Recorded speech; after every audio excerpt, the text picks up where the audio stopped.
There we go. And with that, the recording as well as all of the slides will be uploaded to the DR Workshops website, which you can see here, and I will drop in the chat later. I am your host, Andrew McGee, in the Demand Response team. And we have technical support from George D. Ocampo in our IT department, which you can email at jorge.deocampo@cpuc.ca.gov if you have any questions about the IT issues. Now let's take a moment quickly to go over safety. Please note your surroundings and your emergency exits in case an earthquake or any other emergency may occur.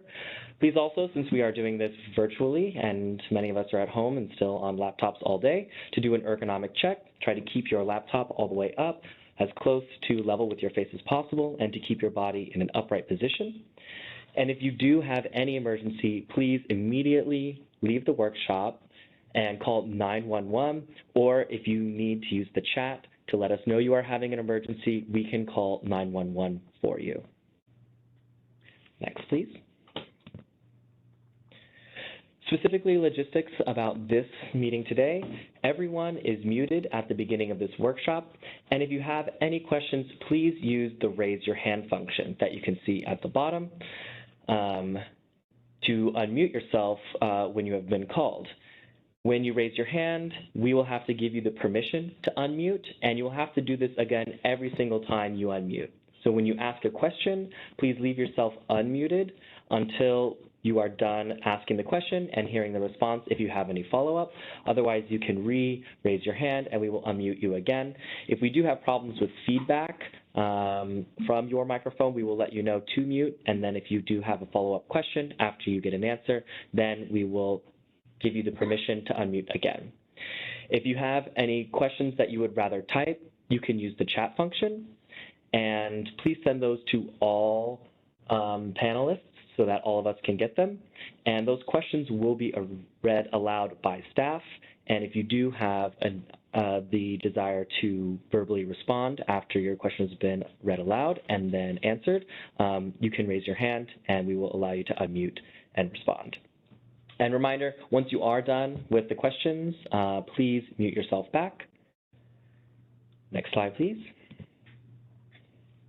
Some ground rules for today. This workshop is structured to allow stakeholders and Energy Division to present their ideas on how to simplify the load impact protocol's processes and requirements. Please keep all of your questions friendly and respectful, and use the chat feature only for questions or technical issues. Do not start or respond to sidebar conversations in the chat, as this may cause us to miss important questions that stakeholders want answered. If you do want to start a sidebar conversation, you can send direct messages to people by right-clicking on their name and clicking so that when you are putting together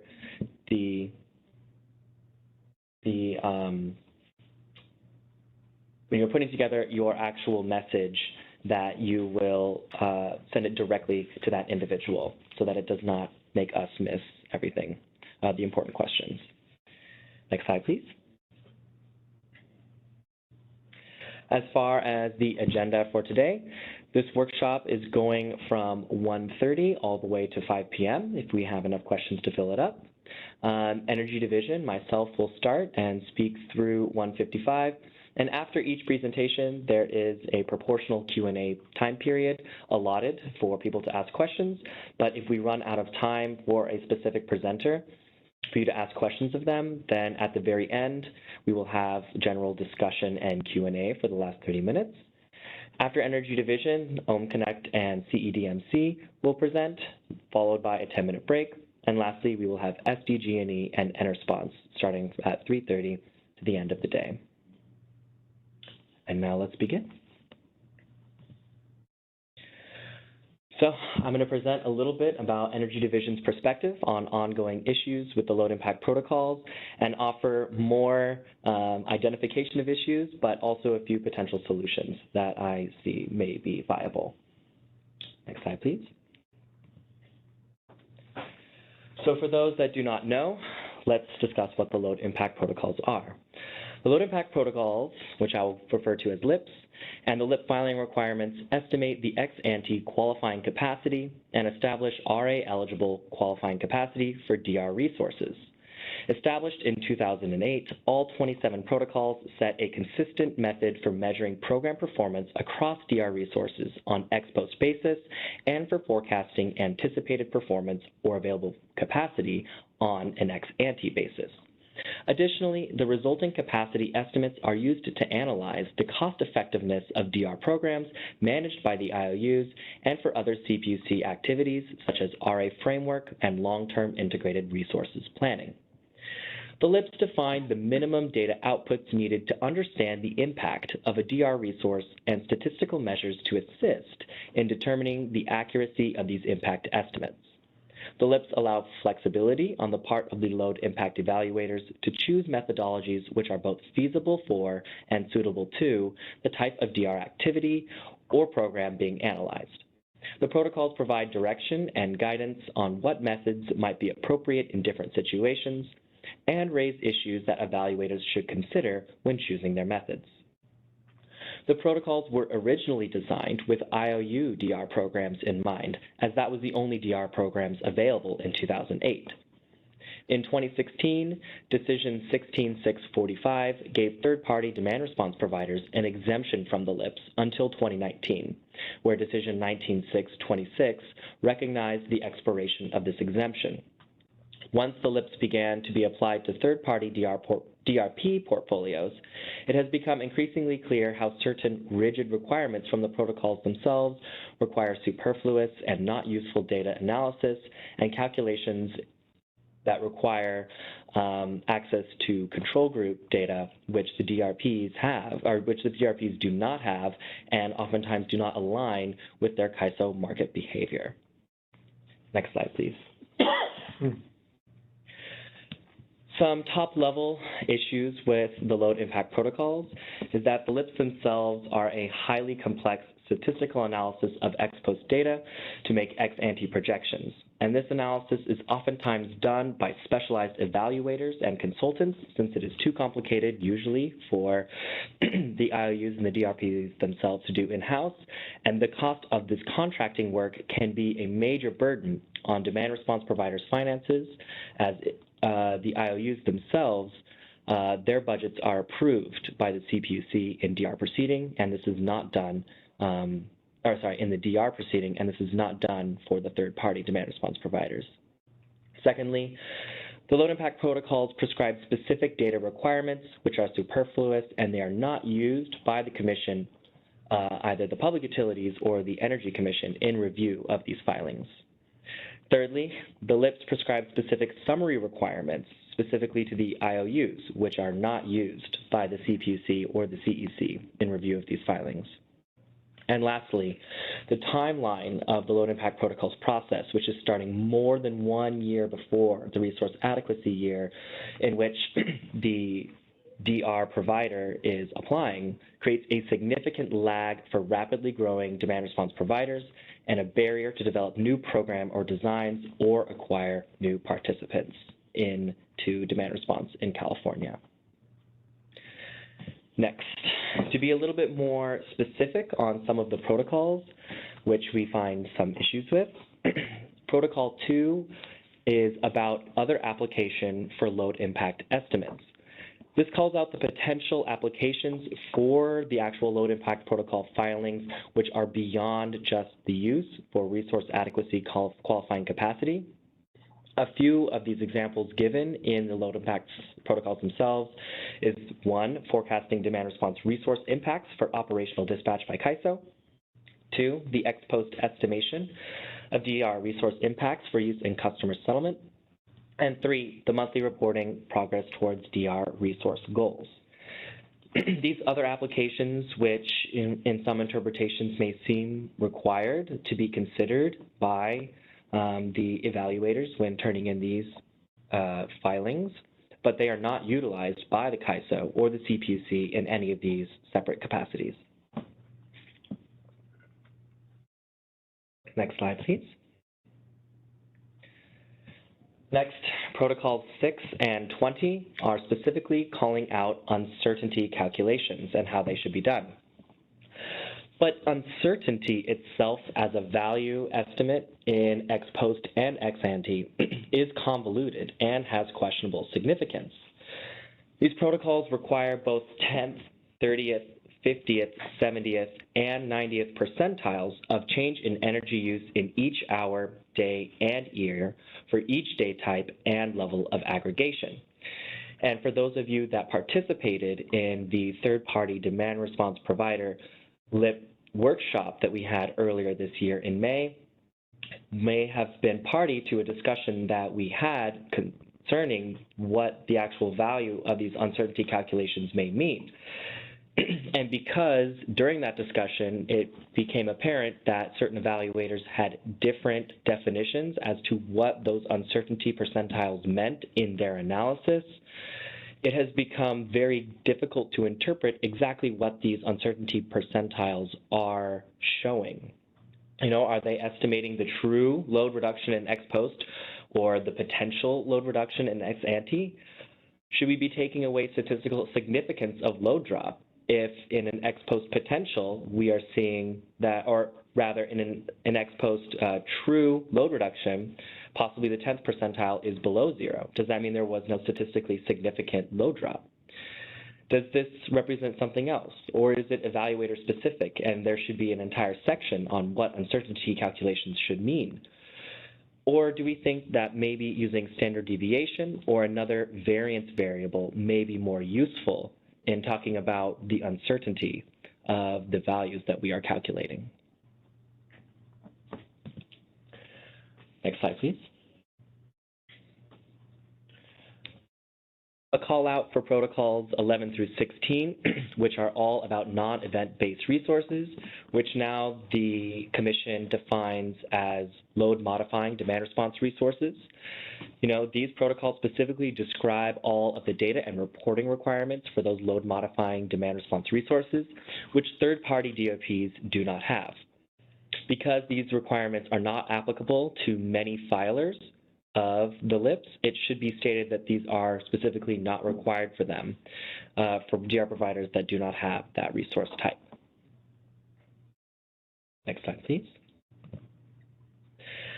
Many protocols prescribe specific superfluous data requirements which should either be removed or altered to fit existing Commission requirements. Protocol 5 requires calculating the mean change in energy use per year shall be reported for the average across all participants and for the sum of all participants in a DR resource option for each year over which the evaluation is conducted. As DRP portfolios become increasingly diverse and IOU programs become technology agnostic, a mean value of participants is becoming less and less useful. This also ignores weather sensitivity that changes monthly throughout the year and the large size differences between customers in commercial and industrial portfolios. Protocol 8 requires calculating an average event day. An average event day is calculated as a day-weighted average of all event days. The number of event days that apply to each hour may vary for resource options that have variable length event periods. DR portfolios that have regular, small dispatches will artificially lower this average event value to make it almost meaningless. And there is no inherent reliability issue with dispatching DR resources in small quantities regularly. It also does not make sense to lower an RAQC award because of this bidding practice as long as the full resource is available during times of grid stress.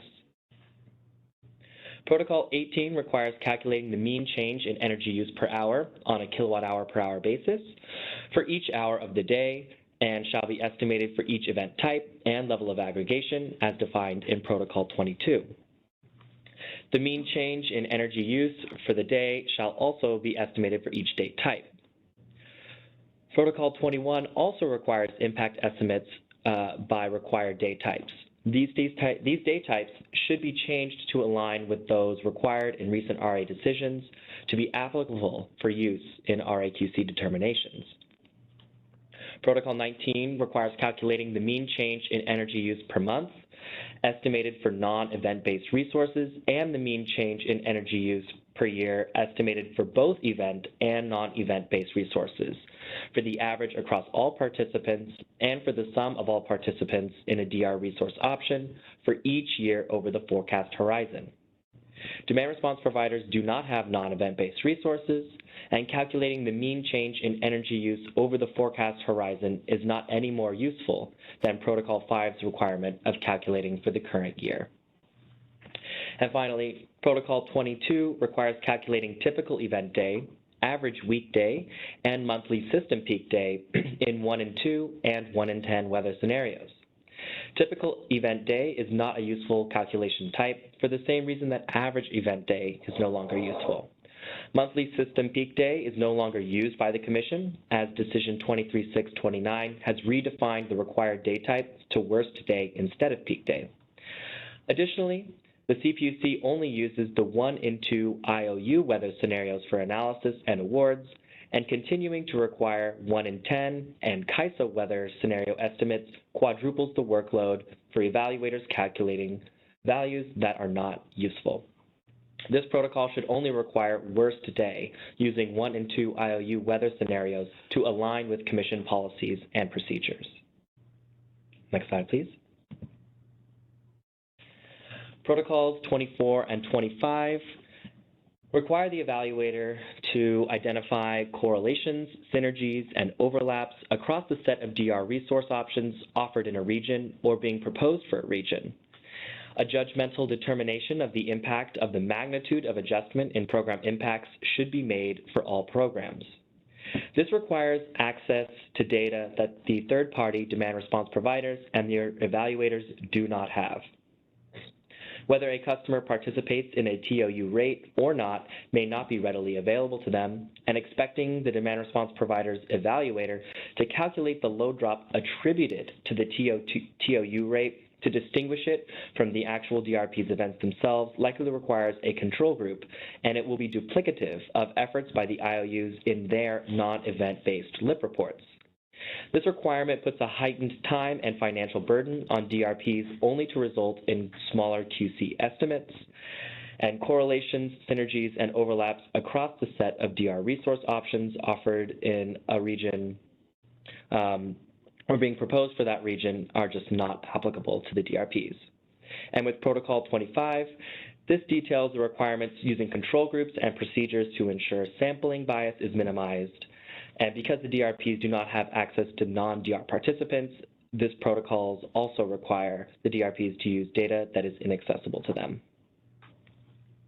Next slide, please. Protocol 26. Thank you, sorry. Protocol 26 goes through how the final load impact protocol report narrative should be built, and the executive summary to start each report is useful for a quick understanding of what will be covered in the report. However, this requirement has been interpreted to also be a full, separate, and additional executive summary of all the load impact protocol reports turned in by each investor-owned utility. This requirement is burdensome and duplicative and is seemingly only useful for casual public consumption of demand response programs. However, anecdotal experience with the LIPs has shown most stakeholders who review the reports outside of CPUC and CEC agency staff only look at the specific reports of the programs those stakeholders care about, and not the overall executive summaries of all IOU-DR programs. Eliminating this overall executive summary requirement for the IOUs will lower the workload and hopefully the overall cost burden to ratepayers. And that is my presentation on the load impact protocols issues and a few potential solutions. So if anyone has any questions, please feel free to use the raise your hand function and we will call on you. And if you have any chat questions, we will go through those now.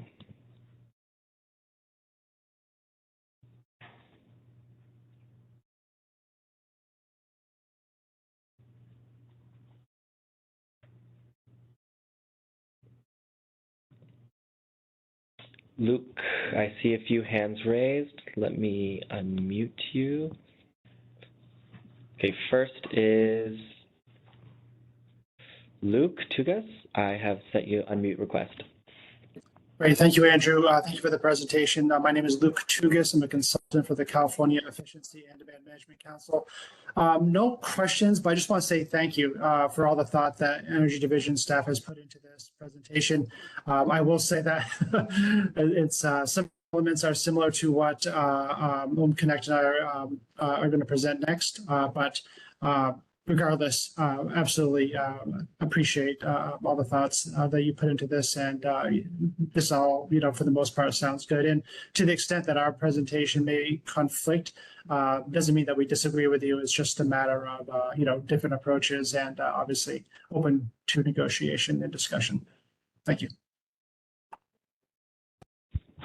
Thank you. And just generally, I wanted to reflect that these questions can be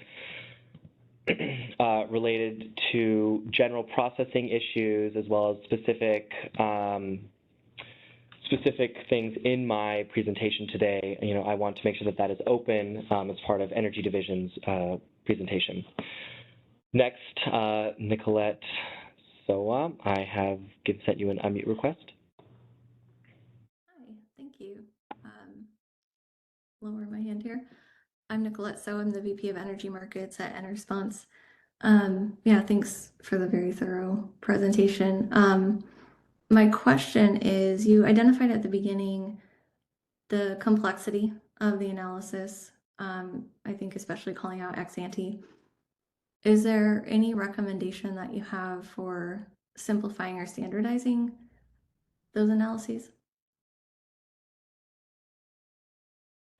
That is an excellent question. I think that is always the eternal question when it comes to the load impact protocols, would be how do we balance the complexity and the potential exactness of the analysis versus making sure that we get good enough results that they are useful. I unfortunately do not have very specific recommendations on what that balance should look like, which points of complexity should we lower and still keep up the high level of results that we get through this process. I definitely think the uncertainty being and calculations being lowered to some sort of standard deviation or variance would be a personal approach, I think, to lower a lot of the data reporting requirements. But obviously that doesn't change the complexity itself of the regression analysis and, all of the research and reporting that is done through there. I see we have Stephanie sending questions in the chat.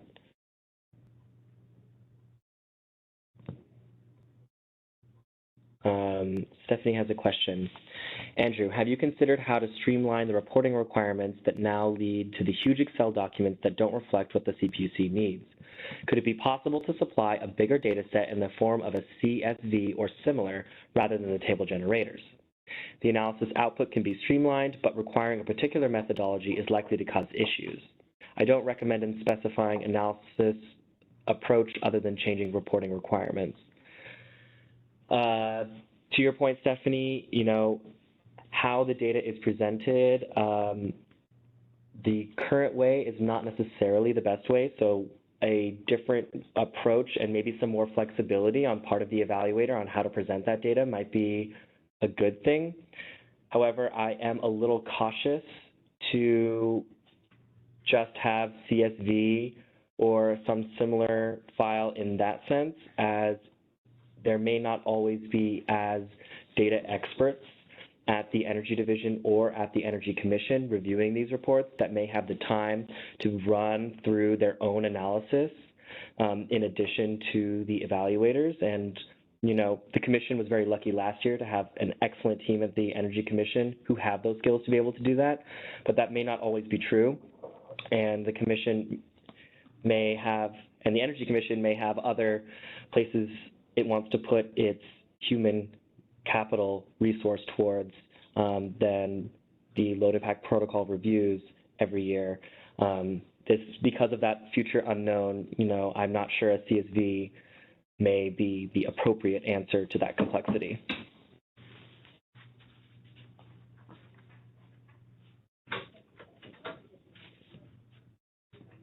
Any other questions?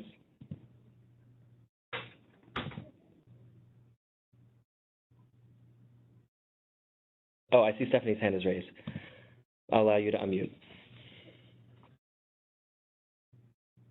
Andrew, I've just been doing these for a long time, and that table generator is actually a huge amount of overhead every year, and keeping them updated and making sure that they have all the very latest results in them is a pretty manual process because of the structure of the required structure. If there's a possibility to ease the requirements on those, I mean, I know one of the things you've mentioned is just reporting standard errors instead of the 10th, 50th, 70th, 90th thing that's on there right now. So, we could really get those, if we can really get those data sets down in size. Most of what's in those files is actually pre-computed, and we have to calculate stuff explicitly for that otherwise you would never calculate. So if there's just a little more flexibility in those, and maybe a little bit more guidance on what the CPUC really needs to see. I know I've helped you out a little bit in the past with some different kinds of plots. So maybe, I don't know, some examples or a little more discussion about what the PUC needs to see for input to both justify the measurements that have come from these LIP reports, so that or that you can see the evidence right in front of you that says, yeah, this is a reasonable estimate for both past and future events. But then I just want to make sure that if there's a better, I know there's a better way than what that is, and if we could get anywhere close to that, it would be great. Thanks. Understood.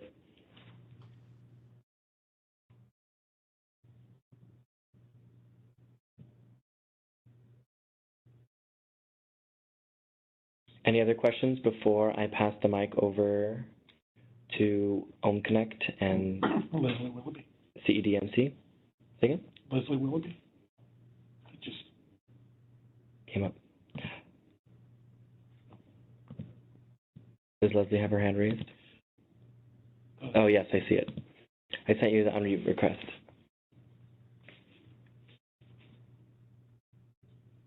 That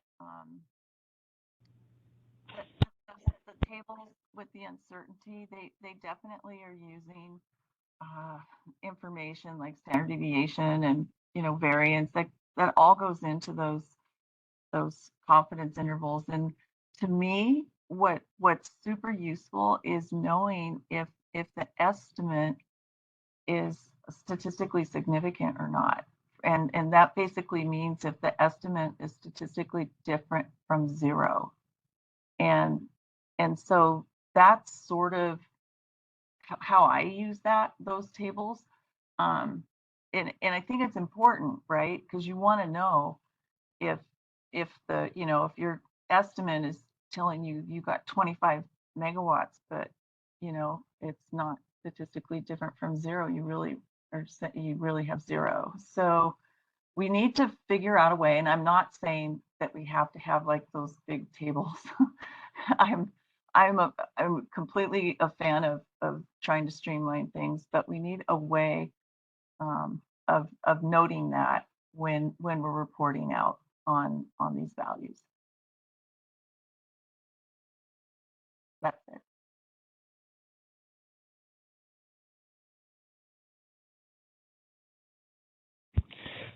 I agree.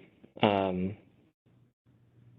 very much agree, and it should be a discussion between stakeholders, definitely, I think, on what those uncertainty values should mean, and how to bring in statistical significance. Any other questions?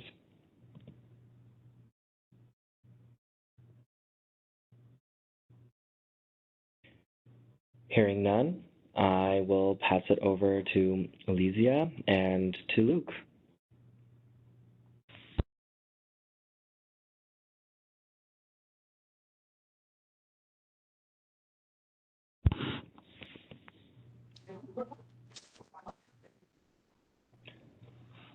Are you planning on sharing your slides, or would you like me to share them for you?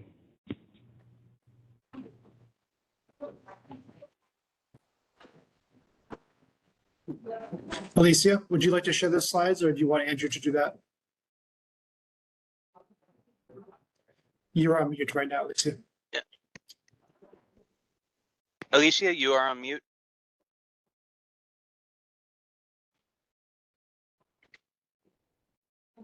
That is not, we aren't hearing you right now. So if you could go into your audio options and then look to see if your microphone is using the correct path.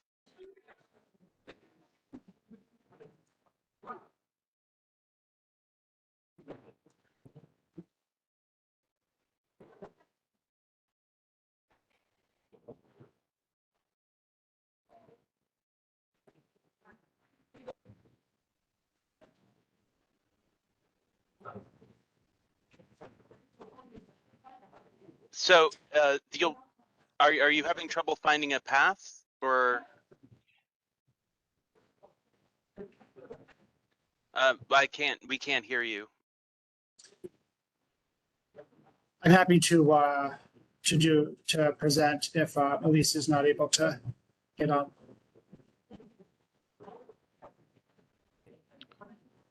Andrew, you are muted.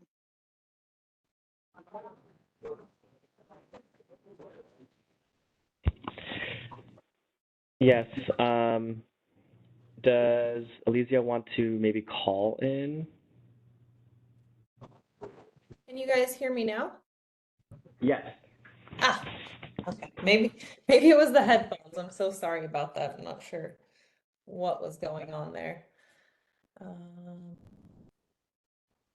But Andrew, if you want to share the slides, that's perfectly fine with me if you'd like. Thank you. Great. I'll do that now then.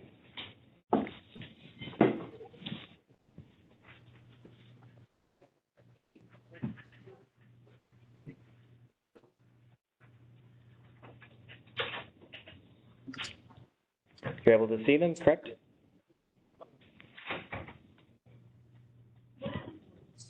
Not quite. Not yet.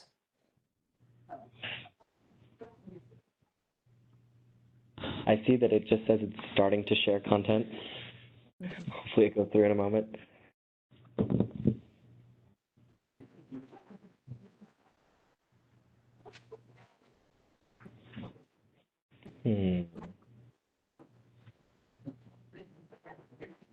Stop share and try again.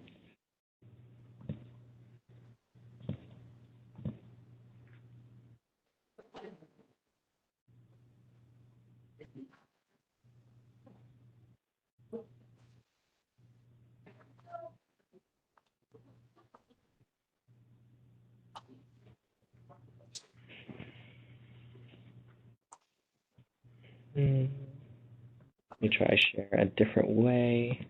See if that will help.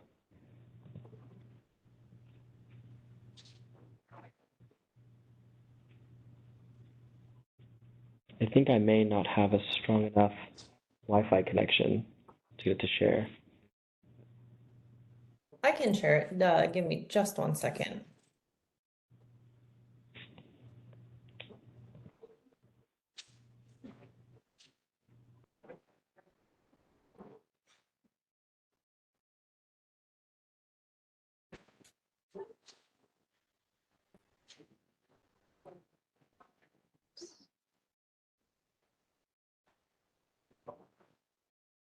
Let's see. I have it right here if you'd like me to try. Oh, hang on. It wants me to put in my password to share with you. 1 second. How's this? Oh, that looks great. Okay. Okay, if you could go to the next slide, please. So, thank you so much for allowing us to present OhmConnect's proposal here for simplifying the LIP process. My name is Alicia Vinoy. I'm the Regulatory Affairs Manager at OhmConnect, and I'm going to be presenting with Luke Tugis from CEDMIC. Next slide, please. So today we're definitely going to skip over the background thanks to the great introduction that Andrew provided. I'll provide a brief overview of the proposal, and then we'll get through our simplification proposal section by section. Next slide, please. So skipping over the background or overview, really this is just about streamlining the LIP process strictly to determine DR, QA, QC values. Some protocols, while are completely unnecessary for RA, are still useful for long-term planning and other purposes. And this proposal, it is compatible with the slice of day program, and it's also organized by group and protocol. Next slide. And I'll be passing it off to Luke. Great. Thank you so much, Alicia. And good afternoon, everybody. Thank you to the Energy Division for the opportunity to present today. And thank you, Alicia, for allowing me to join you. And so a few kind of things I'd like to preface. First of all, with regard to Energy Division's initial thoughts earlier on, our presentation or our proposal is contains some similarities. There's some areas where we are not consistent, and sometimes the Energy Division's proposal I notice is less conservative, or put conversely, maybe this proposal is a bit more conservative even in some elements than the Energy Division. As I said earlier, whenever there are areas of inconsistency, this does not mean that we're not open to discussions and negotiations. And honestly, I think we're all approaching this from different directions, and so I'm confident that we can come up with a solution that's going to work for everybody. And then also, so another preface I want to say is that I'm not the kind of, somebody who does these load impact protocol analyses. So I'm coming at this from a policy perspective. So I'm doing my best here to explain the reasons for our proposed changes. And but obviously open to any thoughts and questions from folks, and I'll do my best to respond to them. And in those instances, I certainly welcome the help of any other folks who are more technically inclined, who could help answer questions too. So thank you in advance. So we have this broken up into different pieces. So the first part is the evaluation plan. We have protocols 1, 2, and 3. And again, apologize for any redundancy with Andrew's presentation. From our perspective, we think that protocol 1, which requires that the evaluation plan be included in the report, what we thought it would be appropriate is to replace the narrative with any sort of with more of a standardized series of questions, and that's to help simplify the review process, but also to get a more consistent set of introductory information that would better allow for one DR provider, for instance, to be compared to another.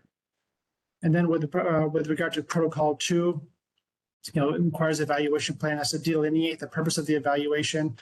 As again, Andrew said earlier, and Alicia as well, that this is the purpose that we're talking about today is solely for developing the DR qualifying capacity values. And so I don't think we need to go, this element needs to be, or this protocol needs to really be developed a lot. And so it could probably be eliminated. And then protocol 3 addresses issues and elements to be addressed in the evaluation plan.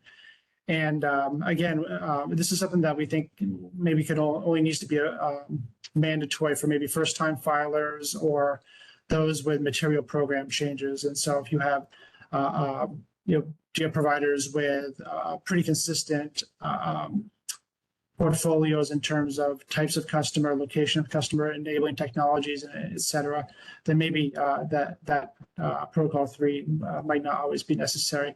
Granted, I think that we would probably need to discuss, what constitutes the point at which this, more information is necessary. But I just want to get out there, this out there from a conceptual standpoint. Now the next several protocols have to do with doing the ex post analyses for event-based DR. And diving into them here, let me just move my screen here. Okay.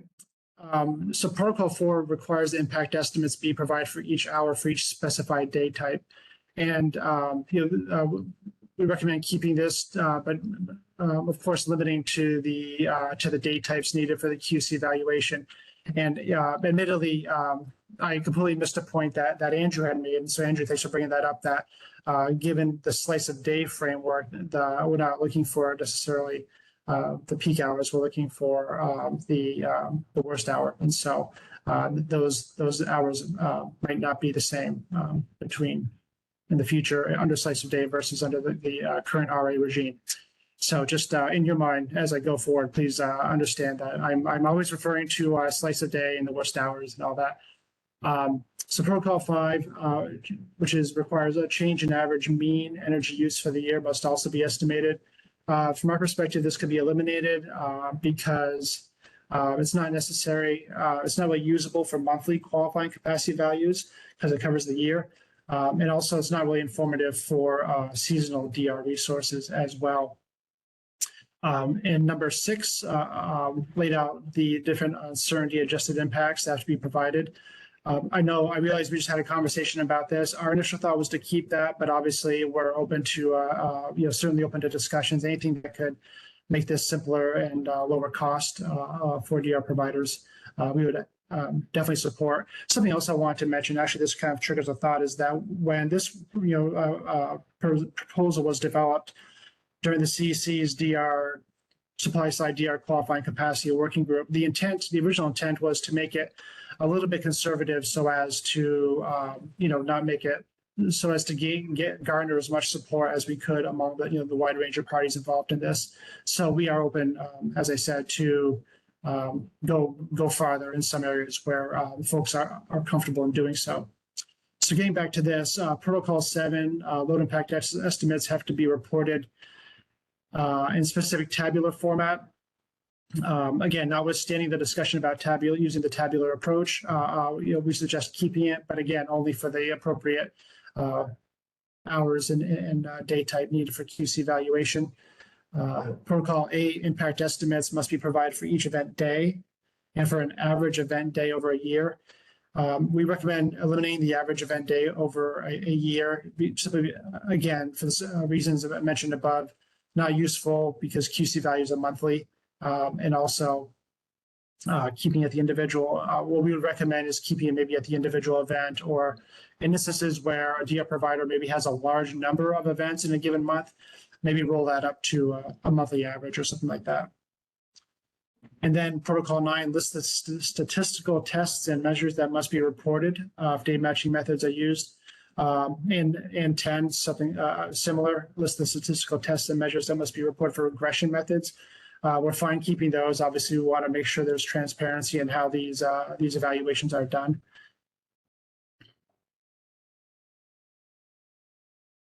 And then, as Andrew said, I'm not going to devote any more time to this. Completely agree with what Andrew said. Not necessary to discuss this further, but simply that we don't feel that anything not event-based DR needs to be included in here, even if it's simply a one-pager in the evaluation saying that it's not needed for this particular purpose, because we're talking about supply side DR. And then moving on to ex-ante protocols. These are pretty much analogous to the ex-post, to those of you not familiar. So protocol 17, base ex-ante estimates on ex-post evaluation. To us, that seems logical. And because you want to connect the forecast to the actual performance. And protocol 18, impact estimates must be provided for each hour for each day type. Again, keep it, but only limit it to the extent that it's, to the hours and days that are actually useful for this purpose. And then protocol 19, change in average mean energy use for each month and year. Again, we can eliminate that, not necessary for QC, and as I said earlier, not informative for seasonal resources. Talked about the percentiles, so I won't touch on that again. And then protocol 21, load impact estimates must be reported in specific tabular format. We're saying keep it limited to the scope that's needed, but again, we're happy, looking for something, using something that's less impactful, as Stephanie brought up earlier. Protocol 22, impact estimates must be provided for a typical event day for event-based resources. Again, keep that, but limit it to the hours and days needed, or day types needed. And then finally, statistical tests and measures that must be reported for regression methods used for impact estimation. Again, want to keep that to maintain transparency so folks know how this is being done. And then there are a few different types of protocols that want to address as well. Number 24 requires basically portfolio level adjustments. And I think we can eliminate that, at least for third-party DIA providers. And the reason why is because protocol 24 was originally developed for, with a mind toward utilities having dual participation for some of their DR programs. And so it became necessary to have a portfolio adjusted, set of analyses as well as program specific. And so utilities are certainly free to do this to the extent they have any dual participation in the future. But if there is none, then I think we can eliminate that. And then protocol 25, sampling guidelines to minimize bias. Again, Andrew touched on, nailed it earlier. DR providers don't have those extra customers laying around where they can use to, do sampling with customers that are not participating in their programs. They want them, to be used to curtail load. And so, but of course, if the utilities feel like they want to do that, I don't think there's any reason to proscribe them from doing that. Stephanie? Andrew, do you mind unmuting Stephanie, please? Yeah, give me 1 second. Sure.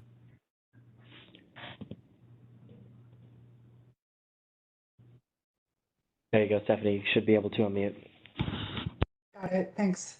So I just wanted to say, as far as the elimination of bias or measurement of bias, there are ways to do that without this extra data. I think it's good to look at bias, but as you said, the sampling guidelines that are in there are not particularly useful. So I think we should make sure that we continue to report bias, but we don't necessarily have to do it during this approach.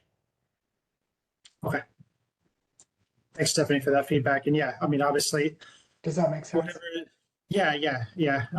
If it's so, perhaps we can modify. Maybe this is a good candidate for being modified in a way that can work for folks more, while still providing that information. Thanks for that.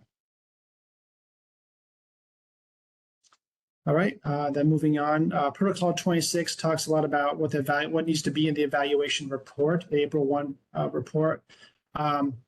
This is, sorry, I kind of, this top line, the way I wrote it was a bit unclear, but basically, it recommends that there be, that the evaluation reports include prior, analyses done on, and then all, whether pertaining to that particular portfolio, or I think, if I recall correctly, even other similar studies, done in other markets, all that sort of thing. And we just thought that this is something that should be optional, because it's not always an apples to apples comparison. Sometimes even looking at one ex-ante forecast from one year to the next can, for a given DRP, sometimes has a lot of differences if there's a lot of changes in the portfolio composition in terms of number of customers, location of customers, climate of customers, enabling technologies, all these different things. And so I want to keep that in mind. Study methodology and validity assessment, those seem to be like pretty important elements to retain. And actually, I just talked about that last one. So. And then finally, this is the process in the public review. So one of the big concerns that the GR community has had is the current timeline associated with the LIP process. And it creates a lot of problems because it forces, because as it stands now, GR providers tend to get their QC values around, sometime in September. And it's challenging because it's challenging in terms of for their ability to sell their capacity to different LSCs, because LSCs tend to start, really ramping up their RA procurement efforts for the following year around mid-year. And so, receiving the QC values in September makes it challenging.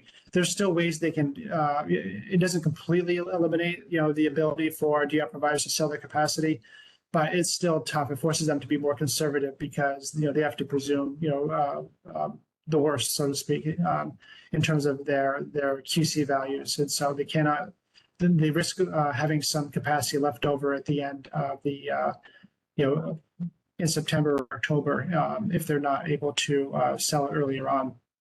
And so that's a big problem. And also, we have strong concerns about the public review period of not only of both the evaluation plan as well as the evaluation itself. And the reason why is because what we're finding in is a trend in a lot of variation in the amount of redaction that's done in the reports and the evaluation plans.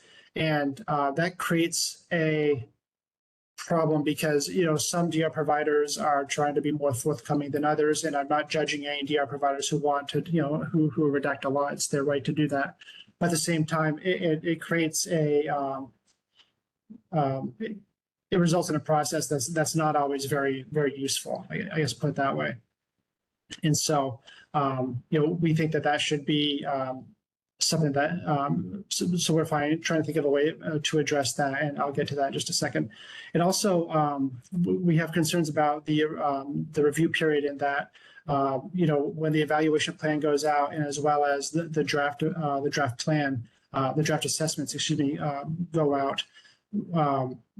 Right now it goes out to the public basically, but we have concerns, and with all due respect to our utility colleagues, we think that allowing utilities and other GR providers to view these documents represents a conflict of interest because both utilities and other GR providers are competing in many instances for the same customers, and so we think that. What we would propose is that when a draft evaluation plan goes out for review, and then also the draft report evaluation goes out for review, that should be limited to the Energy Division, CEC staff, Public Advocate's Office, and the ISO.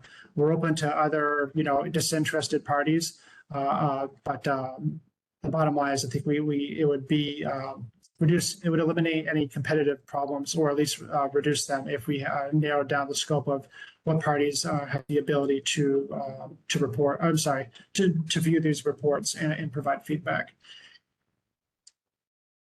And then finally, another concern that we have had over the years is that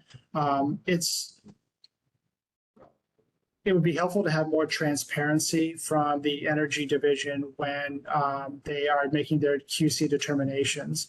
And when, for instance, they're making, they're derating the claimed QC values by a DR provider for, what I've been told is that there's not always an explanation for why that was done. And certainly don't want to impugn the prerogative of the Energy Division, to make adjustments as they see necessary. That's not the intent here, but it is, important for DR providers to know what they can do to improve their to improve their portfolios and improve their evaluations to make sure that they're hitting the things that the Energy Division would want to see in order to give them, the best realistic value, QC values possible.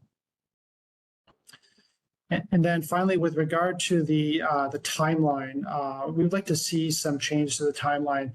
And this is based upon the presumption that we can, really shrink the size, the volume of these assessments or these the evaluations. And what we were thinking is that we push out the deadline for the evaluation plan and then the feedback by a couple of weeks, while still retaining some time, for the comments on the evaluation plan, draft evaluation report, and then the final evaluation report will be pushed out to April 20th as well. We would propose to skip the LIP workshop, at least for the DR providers, because again, for competitiveness issues, and due because to a lot of the redactions that we're seeing from folks, that kind of again limits the purpose or the benefits of this workshop. And then the idea would be what we would like to see is a July 1st endpoint, at which point DR providers would receive their QC values, and so they can proceed to contract them out, their capacity out to LSCs. And hand it back to Alicia to wrap it up. Thanks so much, Luke. That was a great presentation. So in summary, we're just really looking forward to hearing feedback from everyone and collaborating with everyone on a solution in order to streamline this process and to only include the information that's really necessary to award qualifying capacity, and hopefully saving time and money for both the preparers of these reports as well as the reviewers. And if you could go to the next slide. We've also included a link here to OhmConnect's proposal that was filed last September. And there's also a link to the final report on the QC of supply side DR working group that the CEC put out. So once there's a link to these slides, you can just access these documents from these links. And again, thank you so much for the time to share this proposal today. And thank you, Luke. And also thank you, Andrew, for the great introduction. It really fed in well to our proposal. Thank you very much. I see Lizette has her hand raised, so feel free to unmute. Good afternoon. This is Lizette Garcia Rodriguez from SGNI. Can you hear me? Loud and clear. Okay. Look, I wanted to kind of just clarify during the expose slides that you were showing us. Could it be possible for you to clarify? You mentioned that a slide that is kind of connected to the expose estimates. Could it be possible for you to kind of talk about a little bit more about that? How it's the relation for slice of day versus the exposed estimates? Yes, I hope I'm going to get this right, Lisette. It's been a while since I reviewed the slice of day rules. But I think basically is that, well, under the slice of day, my understanding is that the RA requirement is going to be based in, I encourage anyone to jump in if I'm getting this wrong, is going to be based on the worst hours of the worst day, I think. And I think that means the highest load hours for the worst day. And so, no, I'm sorry, take that back. The worst, worst hours, the hours of the worst day. I think that's right, because it's an hourly slice thing. And so, I'm going to be honest, because I'm not the kind of, I don't come from a background of doing these actual analyses. I would honestly leave it to you all, with a much more quantitative background than me, to figure out how that would be done using these protocols, how you would assess those individual hours. But my understanding is that this kind of happens now within a narrower range of a smaller subset of hours. And so it would be a matter of expanding those analyses to more hours of the day. Of course, I would imagine, a lot of those hours would be zero because DR resources are only available during certain hours. And then in terms of the day type, again, that would be, based on whatever the day type is that is, acts as the standard for setting the RA requirement under slice of day. Okay. The reason I ask you is because my understanding is that the slice update is based on 1 and 2 weather conditions, monthly peak hour days. So that means that this is based on ex-ante data, but it's not related to the ex-post data. So that was kind of was curious about your feedback about the relation between ex-post and ex-ante. And the next question that I have is related to. Actually, do you mind if I answer that, Lisa? Sorry. Go ahead. It's at the risk of misunderstanding your question. I mean, it sounds to me that there's always going to have to be a link, right, between ex post and ex ante, because your ex post is going to ultimately have to feed into your ex ante, and presumably there's going to have to be some normalization, for of the ex post values to get to your ex ante, right? So Right. I'm not understanding what the difference is, or what the disconnect is. There are two different methods that we are talking about here.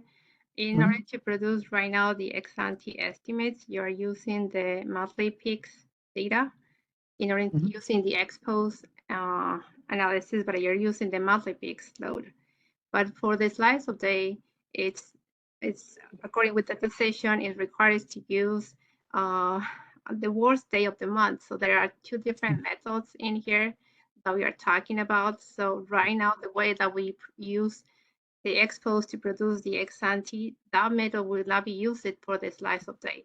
So there are two different methods that we are talking about in here. So just wanted to bring this to attention that it's not the same method that we are using right now on the ex-ante to produce the slice of day. Got it. Thank you. The second question that I have, it's more like kind of comment. You mentioned that you're proposing to eliminate the portfolio ex-ante estimates. I'm kind of worried that eliminating the portfolio level of the ex-ante estimates, we're gonna overestimate the ex-ante, and the reason for that is that for San Diego Gas and Electric, some of the programs, they are allowed to have multiple participation. So if we kind of report it at the program level, we're gonna overestimate for those programs that we have that are dual and dotted. So yeah, that's kind of my comment. Thank you. Yeah. No, thank you very much, Lisa, for your thoughts. Definitely appreciate it. With regard to the portfolio level adjustments, and I'm sorry if I wasn't being clear earlier, to the extent, a utility has dual participation or has programs for which dual participation is allowed, then absolutely, they should be doing portfolio level adjustments. I would not want to eliminate it. Maybe eliminate was the wrong word. It's maybe optional, depending upon whether or not it's actually needed. But thank you. Alok, I see your hand is raised. Feel free to unmute. Yeah, hi. Can you hear me, Andrew? Yes, I can hear you. Thank you. So this is Alok with Energy Division. Luke, you made some comments about concerns about competitive data, being shared with competitors. And one approach I think you suggested was limiting the audience to essentially state-related agencies. I guess the other direction could be standardizing disclosure requirement such that it's available to a wider audience, but also addresses competitive concerns. So in the context of the latter approach, if we were to, go in that direction, could you talk a little bit more about what exactly the competitive concerns are? I mean, which data elements are causing some concerns? I mean, we don't really ask anywhere that the DRP specify or disclose who the customers are, right? We're just talking about type of resource and behavior of those resources. So, so could you just elaborate on what's driving the competitive concerns? Well, first of all, I'll say that, how do I say this? I don't, in all honesty, I don't have any real examples. I've just received feedback, anecdotal feedback from parties, from council members that they are concerned about this. But part of this is driven by this absence of standards with regard to, redaction and all that. And so it's, some parties, some DR, as I've been told, some DR providers, try to redact as little as possible in order, to be forthcoming and, with the hope of getting, being, I guess, looked upon favorably for that. Whereas others, maybe that's, I don't want to put words in their mouth, but maybe that's not their concern. They're more concerned about, protecting their proprietary information. And to your question, I would say whatever is being redacted is probably the information that DR providers are feeling concerned about other DRPs seeing. Right. Yeah. And so in response to your suggestion to make, institute some standardization, that sounds fine to me. I mean, obviously, conceptually, that sounds fine. We have some standardized, disclosure. Then, as long as we can all, by we I mean the utilities, the DR providers, everyone can feel like it's not forcing folks to, to share more than they should be required to. And I'm sure we could talk about that, in a separate discussion and again, come up with some thoughts pretty quickly. Right. Yeah. So I think. We share the concerns about inconsistent disclosure or the inconsistency in the level of disclosure between the different filings. When I say we, I'm talking about staff has noticed that and is concerned about it. I think we're just saying that while limiting the audience is one solution, we would like to explore the a scenario where disclosure requirements are standardized in such a way that we protect the confidentiality concerns that wide an audience as possible, right? In the spirit of more disclosure and public participation is good for everybody. So I'm not saying it has to be one or the other. I'm just saying we want to explore that option as well and encourage discussions or ideas from stakeholders as to how we could standardize disclosure requirements. Yeah, that's fine. Like I said, we're open to, discussing everything. I just want to raise the concern there, and I'm confident that we can come up with a workable solution. Thank you. Thank you. Thank you for that, Alok. I see we have a question from Neil Yasma. I'm sending you an unmute request. Yeah, thanks, Andrew. I had a question about the redactions, but it was answered in Alok's question. As far as the various degrees of redaction across the reports, and correct me if I'm wrong, but I believe there is a standard on what can be redacted and what cannot.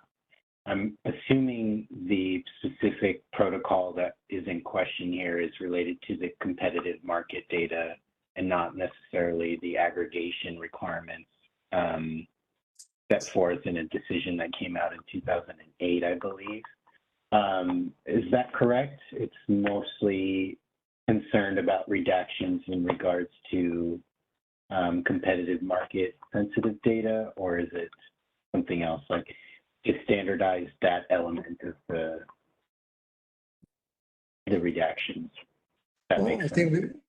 think this is Alok again. I mean, I think we want to hear from other providers on this, but I guess my impression is that one of the issues is that we do not presently have good guidance on what constitutes competitive market data. And so in the filings, we see parties applying different standards on what they consider to be competitive information. And so in some cases, parties are interpreting it to be pretty liberal, and so lots of information is getting redacted. In other cases, you know, part of the articles we have to disclose a lot more information that seems to be considered confidential by other parties. So I think it's the lack of guidance, or lot of lack of clear guidance on what should constitute competitive market data. Yeah, thanks a lot. Got it. I agree. Thanks for the clarification. Appreciate it. Thanks for the question. Yeah. All right. We also have a hand raised by Amy Wong at SCE.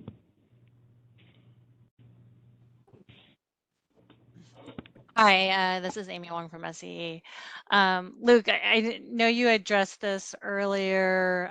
So like for instance, on I think protocols 24 and 25, where you say eliminate.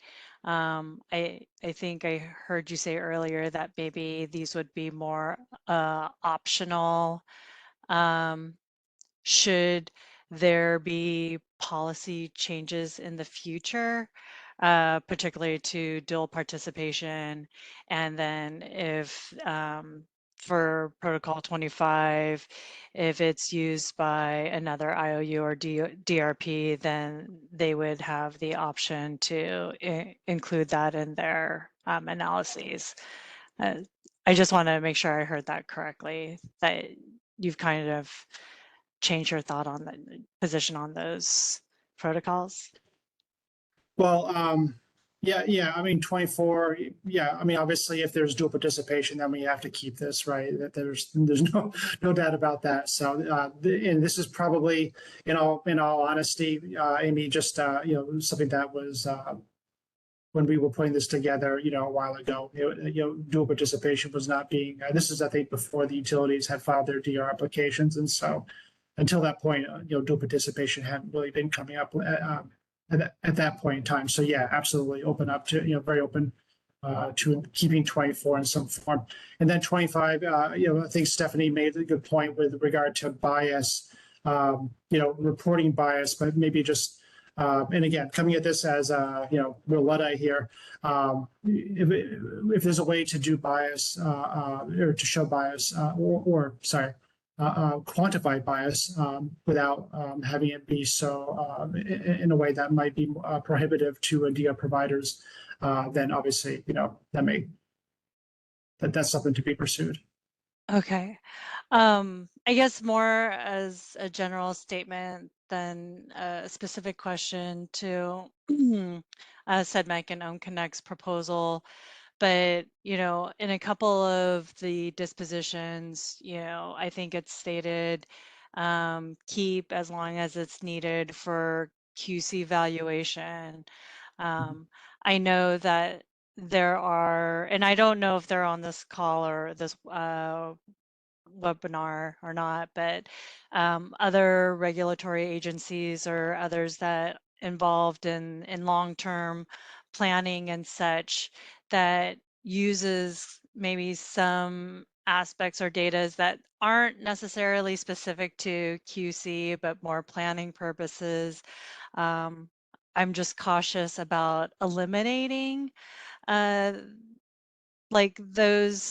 data, because if it does provide value from a grid planning perspective, I just worry if we eliminate it, then we've lost that as a planning tool or data point. So. Yeah, absolutely. And I hoping that we said, yeah, so as Alicia had said early on, well, and I want to say absolutely agree, we're not, our position, the council position has always been that the protocols, the broader protocols, will, very well may have other purposes for long-term planning and other, other uses and all that. And that's perfectly fine. We're not looking to, butcher those or anything like that. Where the discussion, as we see it, is purely focused on determining the QC values, short-term RA, values. And so, as we said here, we're definitely open to, if utilities want to keep it, keep them in their current form for other uses, then by all means, maybe it's just a matter of having two different sets or something like that. Amy, I do want to follow up that question, kind of a question back to you.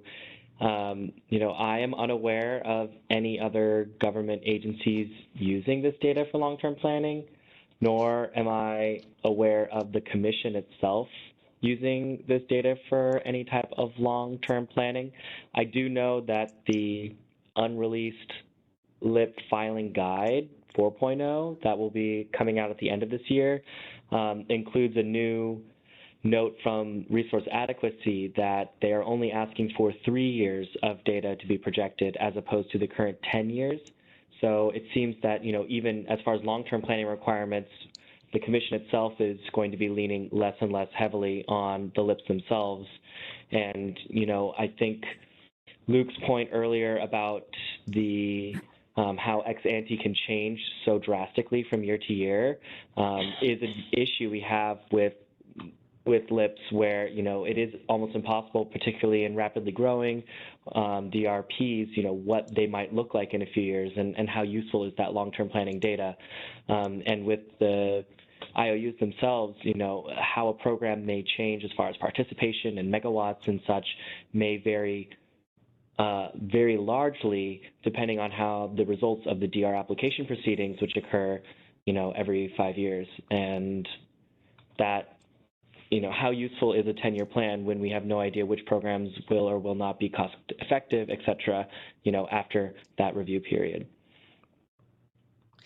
Yeah, no, that's helpful. Thank you, Andrew. I know that I've received reach outs from our TND organization, so transmission and distribution side of the house, where they've received data requests from the ISO and I think the CAISO's transmission planning process and asking for demand response data.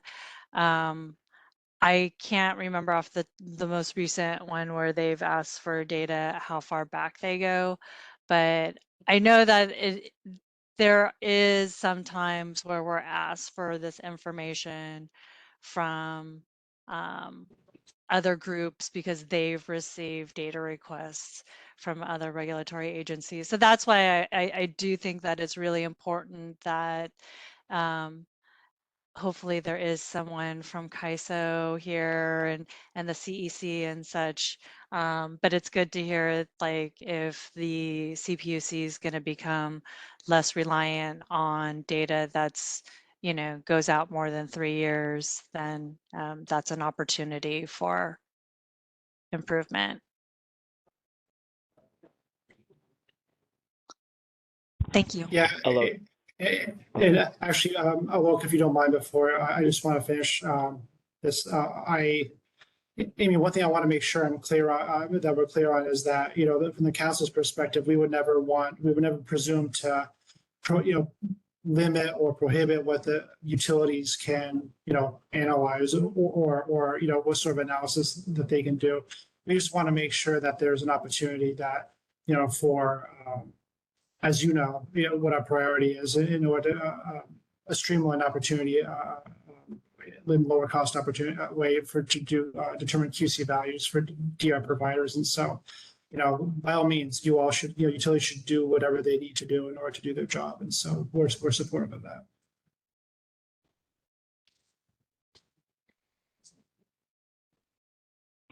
Thank you, Luke. Yeah, you can go ahead, Alok. Yeah, thank you.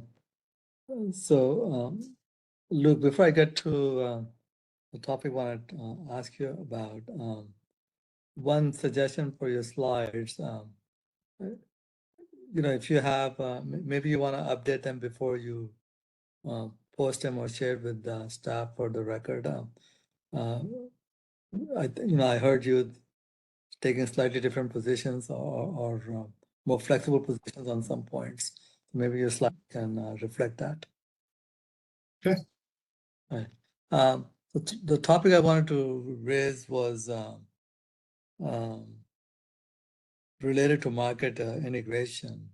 And I'm not sure if Andrew raised this near the end of the slide set or not, but these lists were defined prior to market integration being a thing. And of course, since then, we have lots of DR programs that are integrated with resource adequacy and CalISO market. And in that context, there was a comment I made in the workshop about an apparent disconnect that we see, and we meaning staff sees, between the planning world and the operational world, in the sense that there's a methodology being used to estimate capacity in the planning context that seems, in some cases, disconnected from whatever methodology is being used in the operational context to estimate the available capacity on a month-to-month or day-to-day basis for the purpose of supply plans or bidding into the CAISO market. So I guess my questions are, do you and Home Connect perceive such a disconnect? And if you do you have any suggestions for addressing that? Right. Great question, Alok. I'm back in phase one of the CC supply side DRQC working group. The council put forth a proposal that tried to address that. And I'm sorry, my memory is bad. It might have been, I think it was the precursor to what's called the incentive-based proposal. So I'm not sure the extent to which you are keeping tabs on the CC's working group, but their incentive-based proposal came out of the council's proposal of the same name. And I think I'm trying to think. That was one of the reasons, was so that we could have a, but our version, what is not involving, the difference, one of the biggest differences between the council proposal and the CEC's version of that is that we were proposing to use, if I recall correctly, please don't quote me, it is market data in order to, with a penalty, I think it was, in order to compare that to whatever the supply plan quantities were. That was shot down. And so because most parties wanted to have a more regression-based approach. And so that's kind of why the CEC's proposal looks like the way it does. I see. Okay. Staying on that point though, Luke, do you see that your proposal with using market data more on the bidding and award side, but then as far as measuring actual load reduction staying with a regression-based approach, do you see an issue with doing it that way? Do you mean what the approach that the CEC is taking in their current proposal? I believe so, although I am a little bit more disconnected with the CEC supply side working group than maybe you are. Sure. Well, the devil's in the details, Andrew, right? And so I understand, as I mentioned earlier, or my disclaimer at the beginning of this discussion was that I'm not a big quant person, so I need to be aware of my own biases here. And so, maybe that's part of one of the reasons why, if I'm being honest, why, maybe I would shy away from the regression approach. But however, with that said, our original version of our proposal in the CEC's working group was in order to bridge that gap, because we were very aware that has been an issue. And from our perspective, what we were trying to accomplish there was to bridge that gap, to have finally a direct connection between QC values and market performance.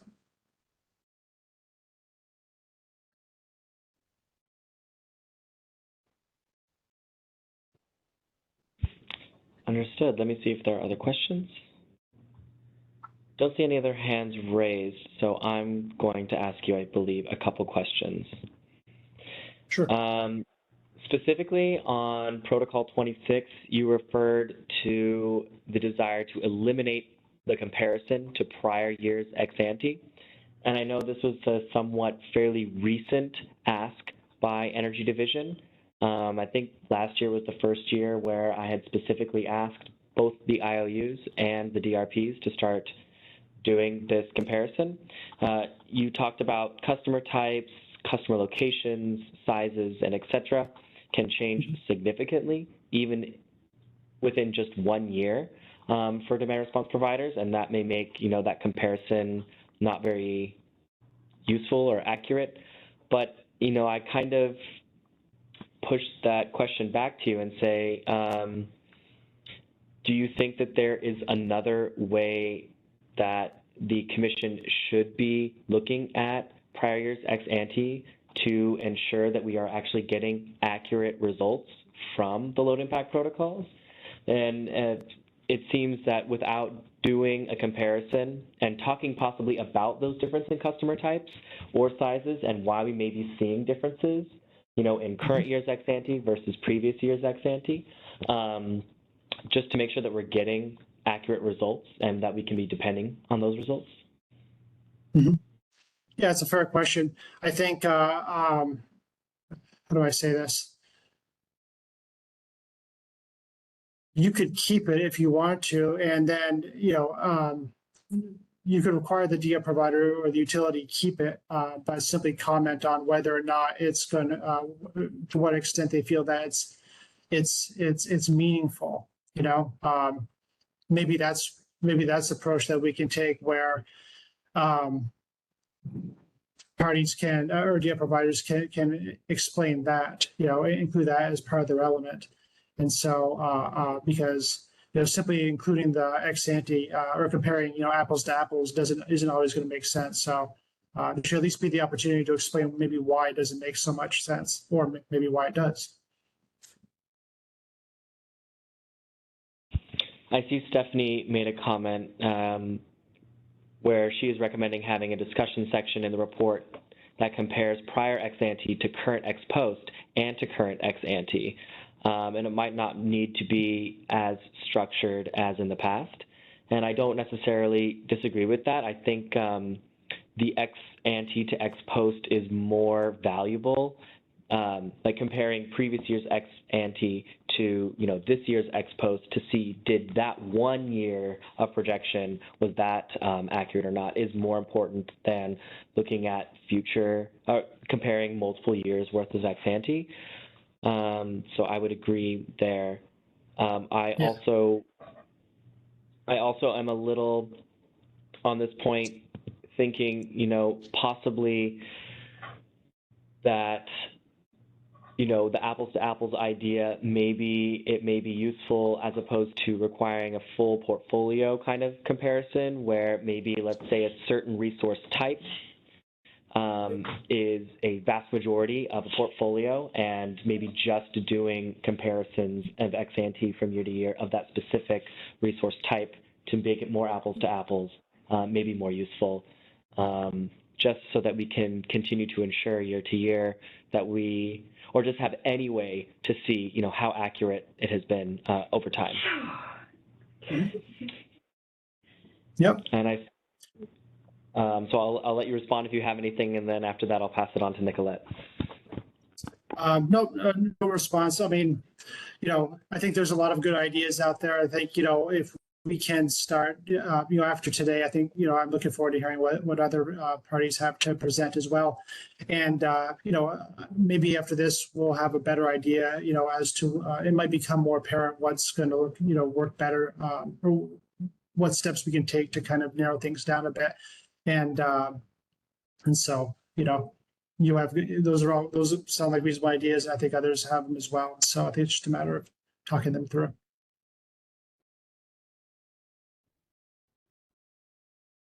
Nicolette? Oh, I can unmute. Hi. Thanks. So I agree that we want to have that view. I think a view is valuable of over time, what has this aggregator done, right? And what is the contribution But the change in the makeup of customers and, you know, the change in the makeup of the company can drastically alter things.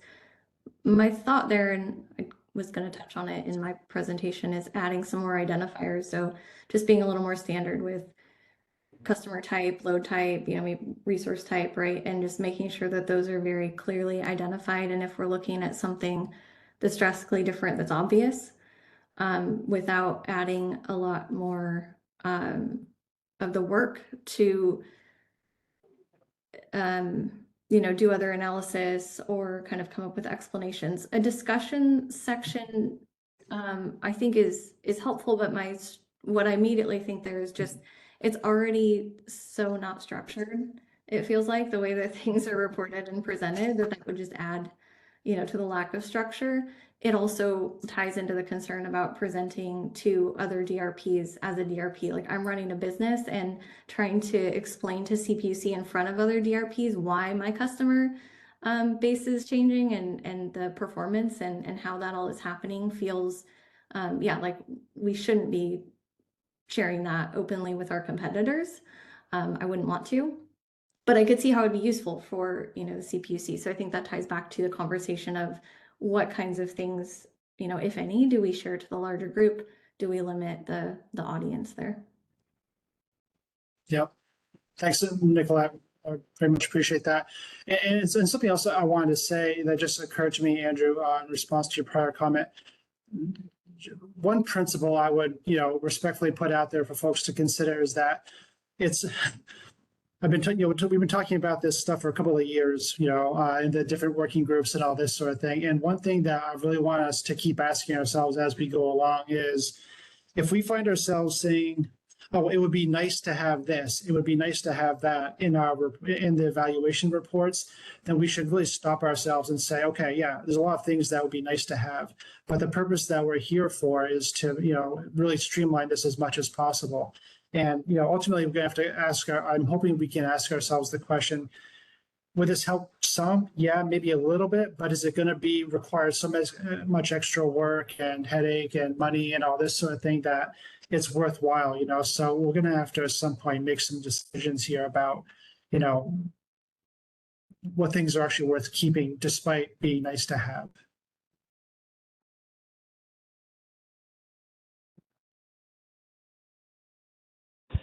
Yeah, I definitely see how being more thorough and disaggregating, you know, year over year ex ante, you know, adds its own new lip report on top of it. So yeah, that would not necessarily be my intention as part of that. So loud and clear, I got you. Thanks. Are there any other questions either in the chat? I see Neil has a comment, which I'll read aloud for those that may be on the phone. Neil says that it seems there's value in continuing to compare ex ante results year on year, even if the comparison isn't apples to apples, because it is helpful to understand the numerical impact caused by the underlying differences in participation/resource characteristics and forecast assumptions. And I think that's a really good point, and I think that's why originally, you know, my proposal as far as why we should keep that requirement and not eliminate it was mostly just to say explaining what those differences are. But then I also hear Nicolette as why that may not want to be public information, why the portfolio may be changing. Do you want to read the question for maybe?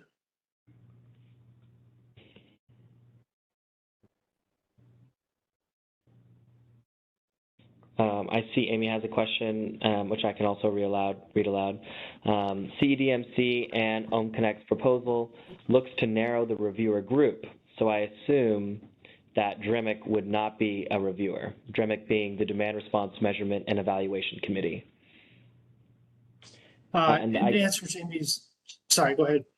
Yeah, I was going to say, and just to clarify for everyone, DREMIC has members from the Public Utilities Commission, the Energy Commission, and all three of the investor-owned utilities. Right, exactly. And for that reason, we would prefer that the DREMIC not be involved with reviewing because of the presence of the utilities.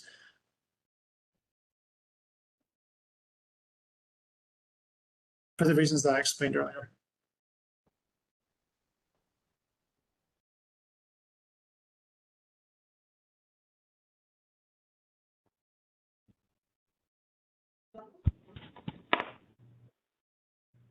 Are there any other questions for SEDMEC and OhmConnect?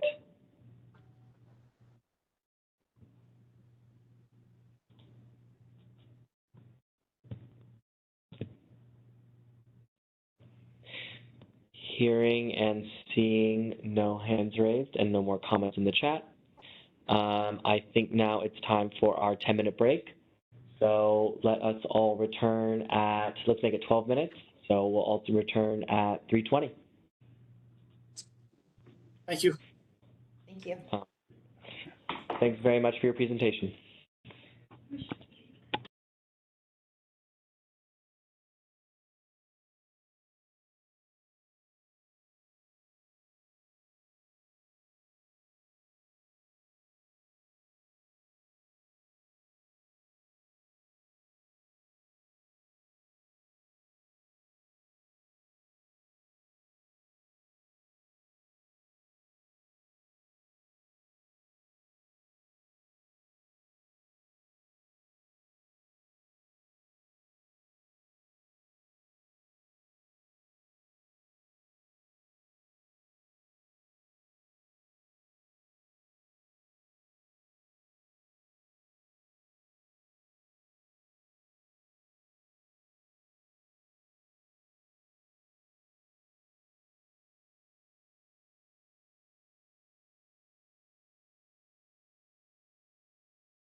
All right, it is 3:20, so let us return.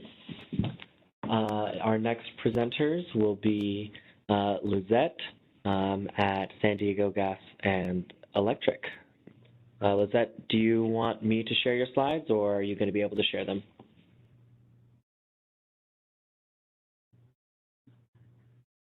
Or maybe we'll give her, oh, she's back, yeah. Good afternoon, this is Lizette Garcia. Could you please share the slides? You would like me to? Yes, please.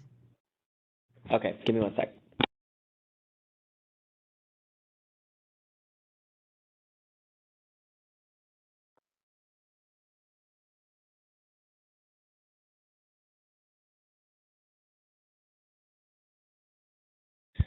We're going to hope this time that I have, maybe it was a power issue before. Get this to work.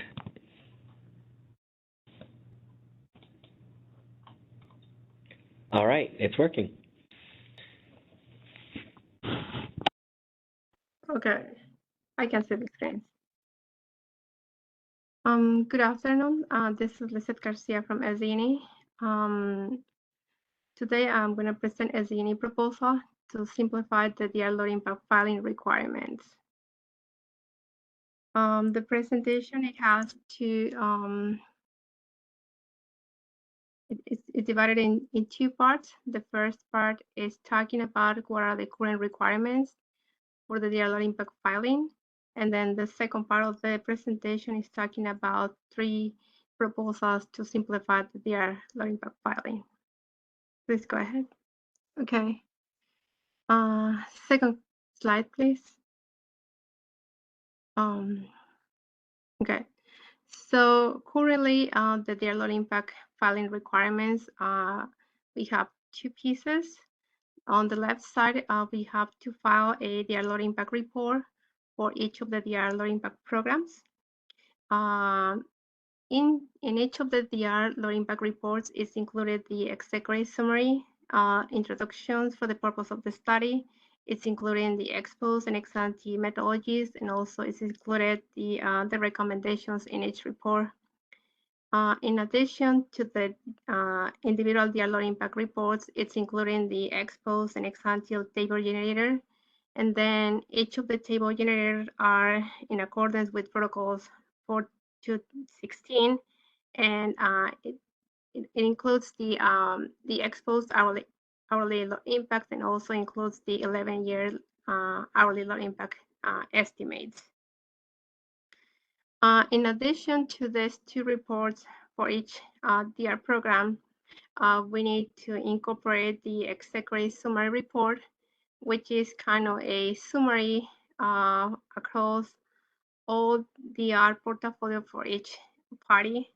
The executive summary reports again includes the program description for each of the DR programs. It includes the ex-post and ex-ante load impact methodologies, as well as the results and the recommendations. In addition to the executive summary report, we need to file an appendix, and the appendix includes both SDNE and CAISO load impact estimates based on 1 in 2 and 1 in 10 weather conditions by portfolio and by program. So right now, this is kind of the current requirement to be filed on April 1st. Next slide, please.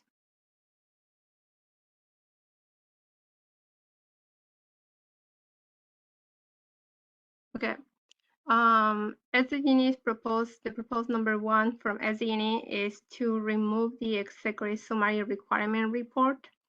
And the reason for that is because this report has been produced, it started in 2009, and includes the summary of like a kind of 9 to 10 studies. It has about 80 pages. For SDNE, this report is produced in-house, but we know that for other parties, it needs to allocate an additional budget to incorporate the executive summary report.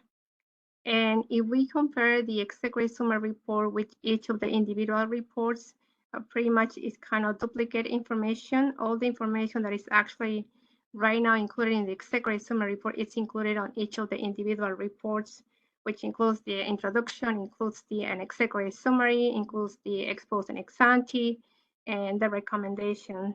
So we think that this is more like a kind of duplicate effort to produce the executive summary report.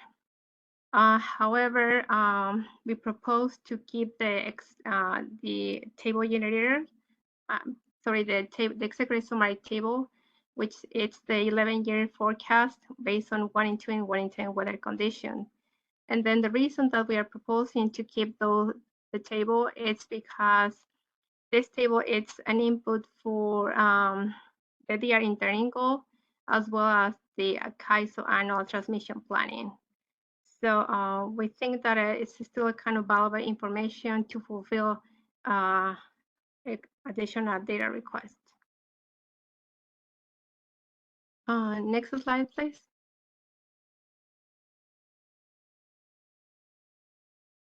On the proposed number 2, we are proposing to produce a time temperature matrix to be incorporated into the DR load impact filing.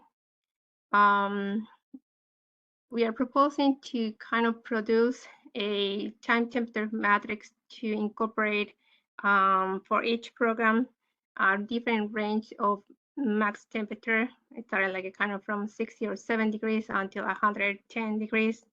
And then also based on weekday versus weekend, and then incorporate the forecast.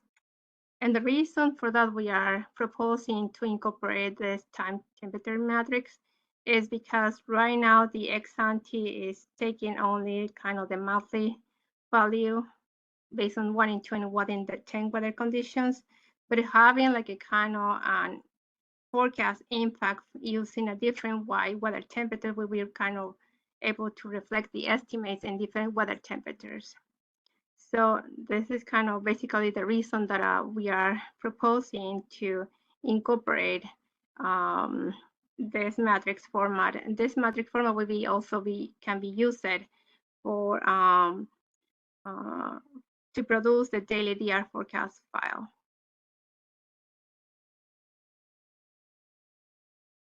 Next slide, please.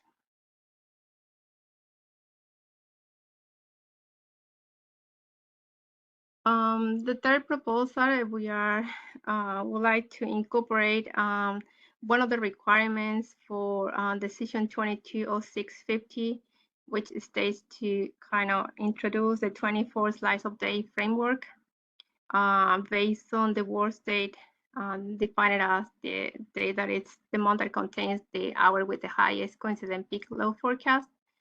And the reason for that is because the ex-ante estimates currently are producing using snapbacks, but based on decision 230410 for slice of day only for the resource adequacy counting purpose, it's state that we need to exclude that portion.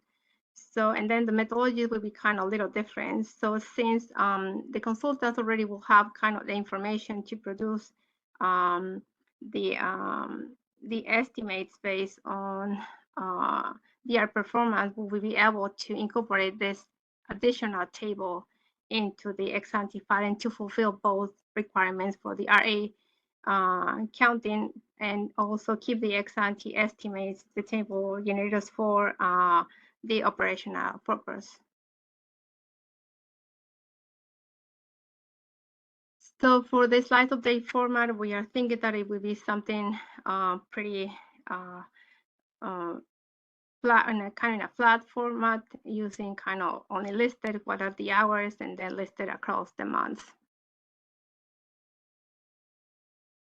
Next slide, please.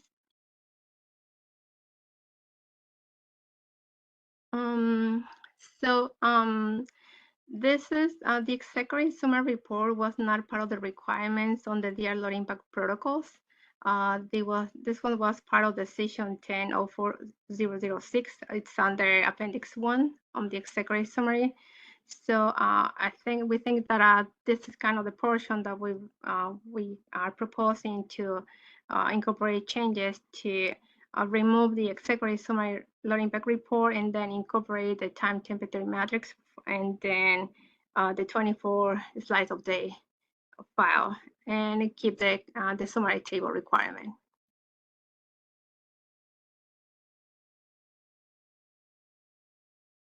I think that concludes my presentation.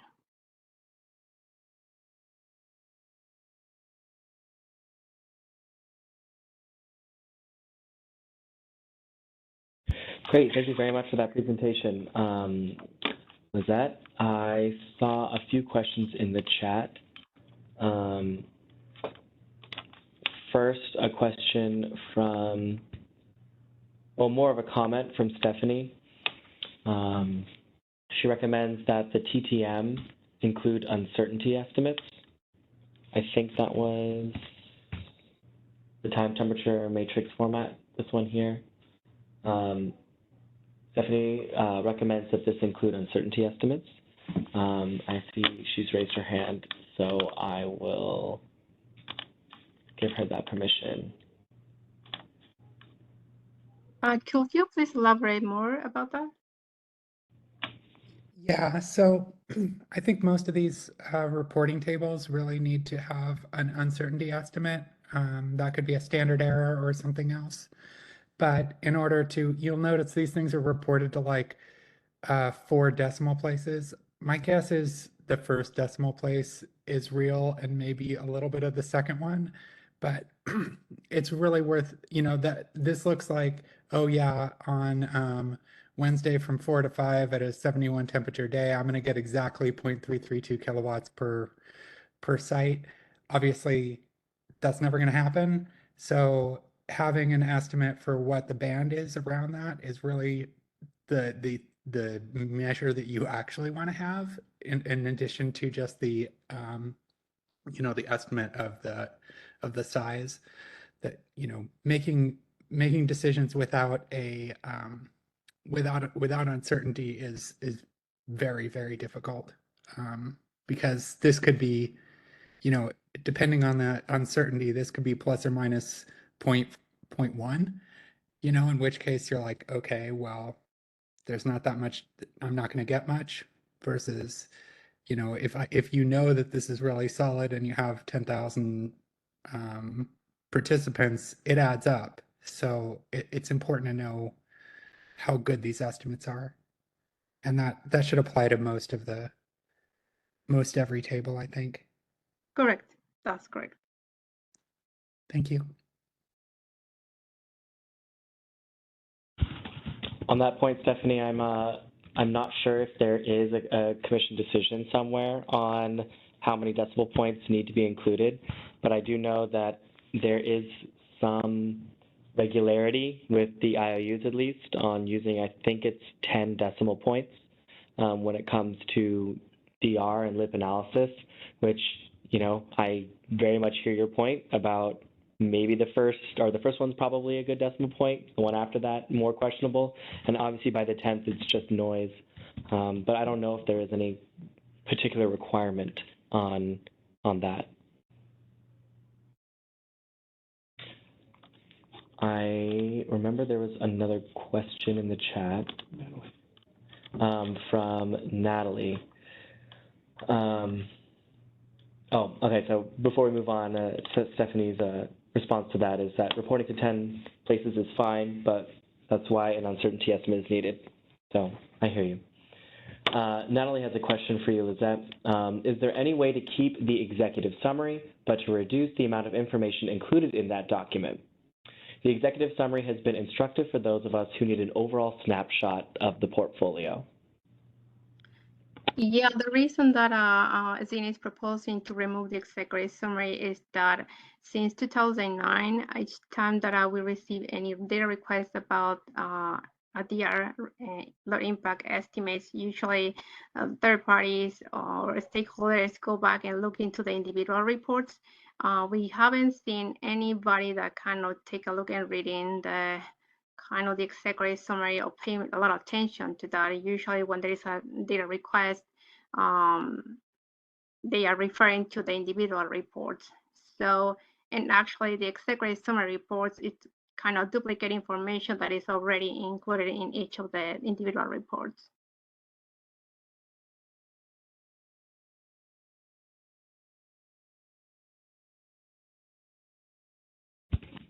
I see we also have Nicolette's hand raised.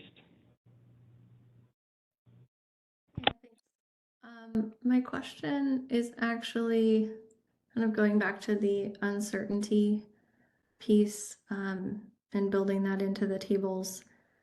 I agree with that from a data perspective. I'm wondering, Stephanie or Lizette, if you had any thoughts about how that would be used, though. If there's an uncertainty of, plus or minus 0.1, what does the CPUC do with that information? Would the lower value be the right one to take because it's more conservative? Yeah, how would that be helpful in making a decision about the QC?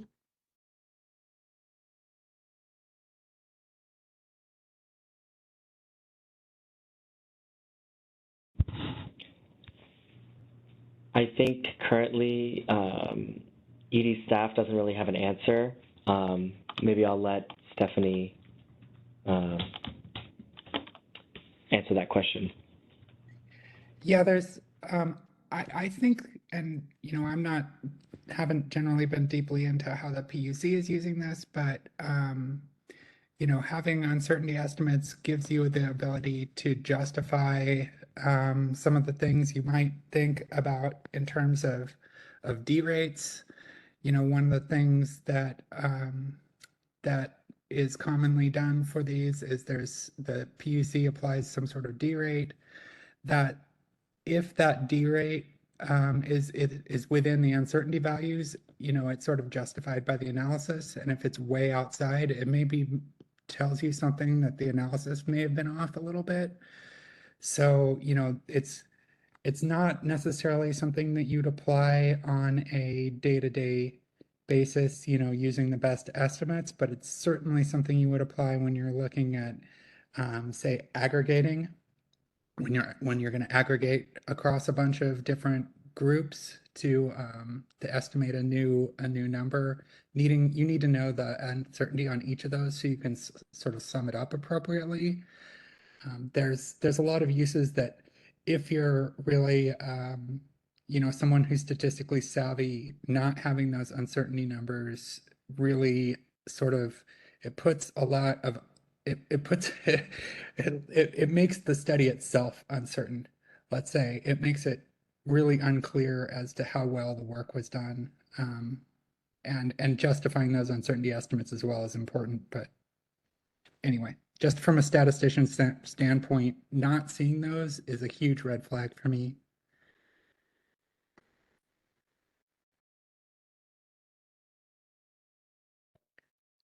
Yeah, thanks for that.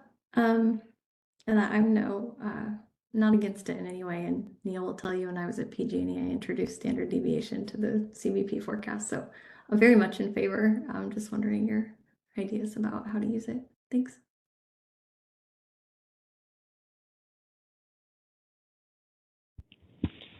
Thanks for that answer, Stephanie, or at least those thoughts. I saw Natalie has another question or comment in the chat, mostly about the LIP reports themselves on executive summaries. So that, so I guess I have a question for you, Lizette. Is there a way to capture all of the executive summaries together into one document that doesn't require a huge increase in workload?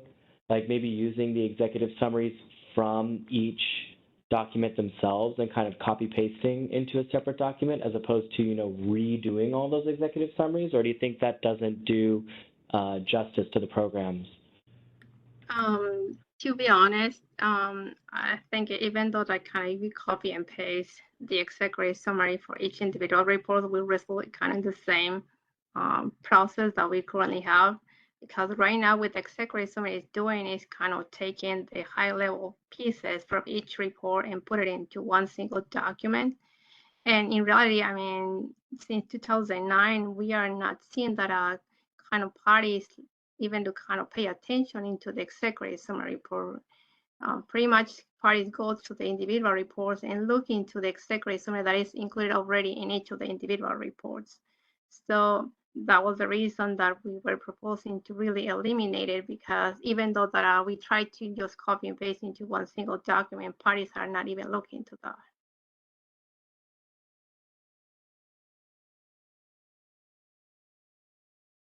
I mean, what we can do is, I don't know, it might be possible that in each of the individual reports have a kind of a unified format that includes what are the high level points for each individual report and kind of report it at the beginning of each of the individual reports. But I think having again like a kind of copy paste into one single document, we're gonna end up doing kind of the same logic.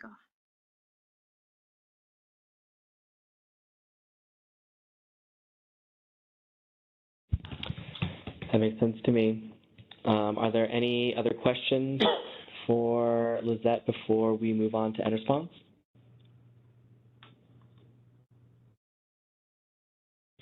Seeing no hands or comments, thank you very much, Lizette, for your presentation. Thank you.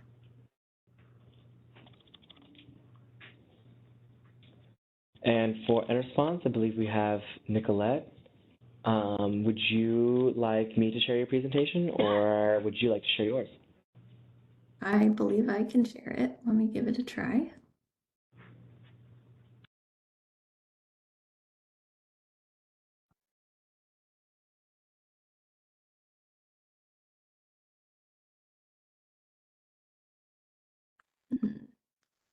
Potentially not. It's having some permissions issue. Just 1 second. Let me see if I can fix it.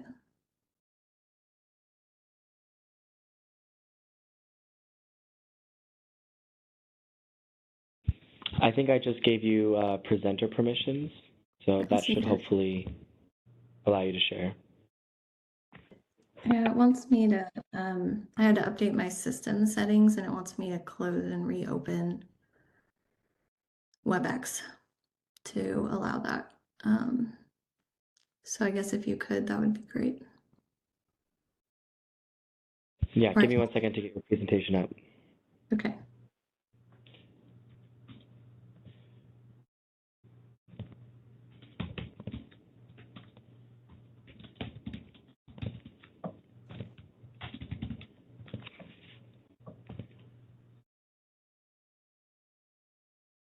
Perfect. Thank you.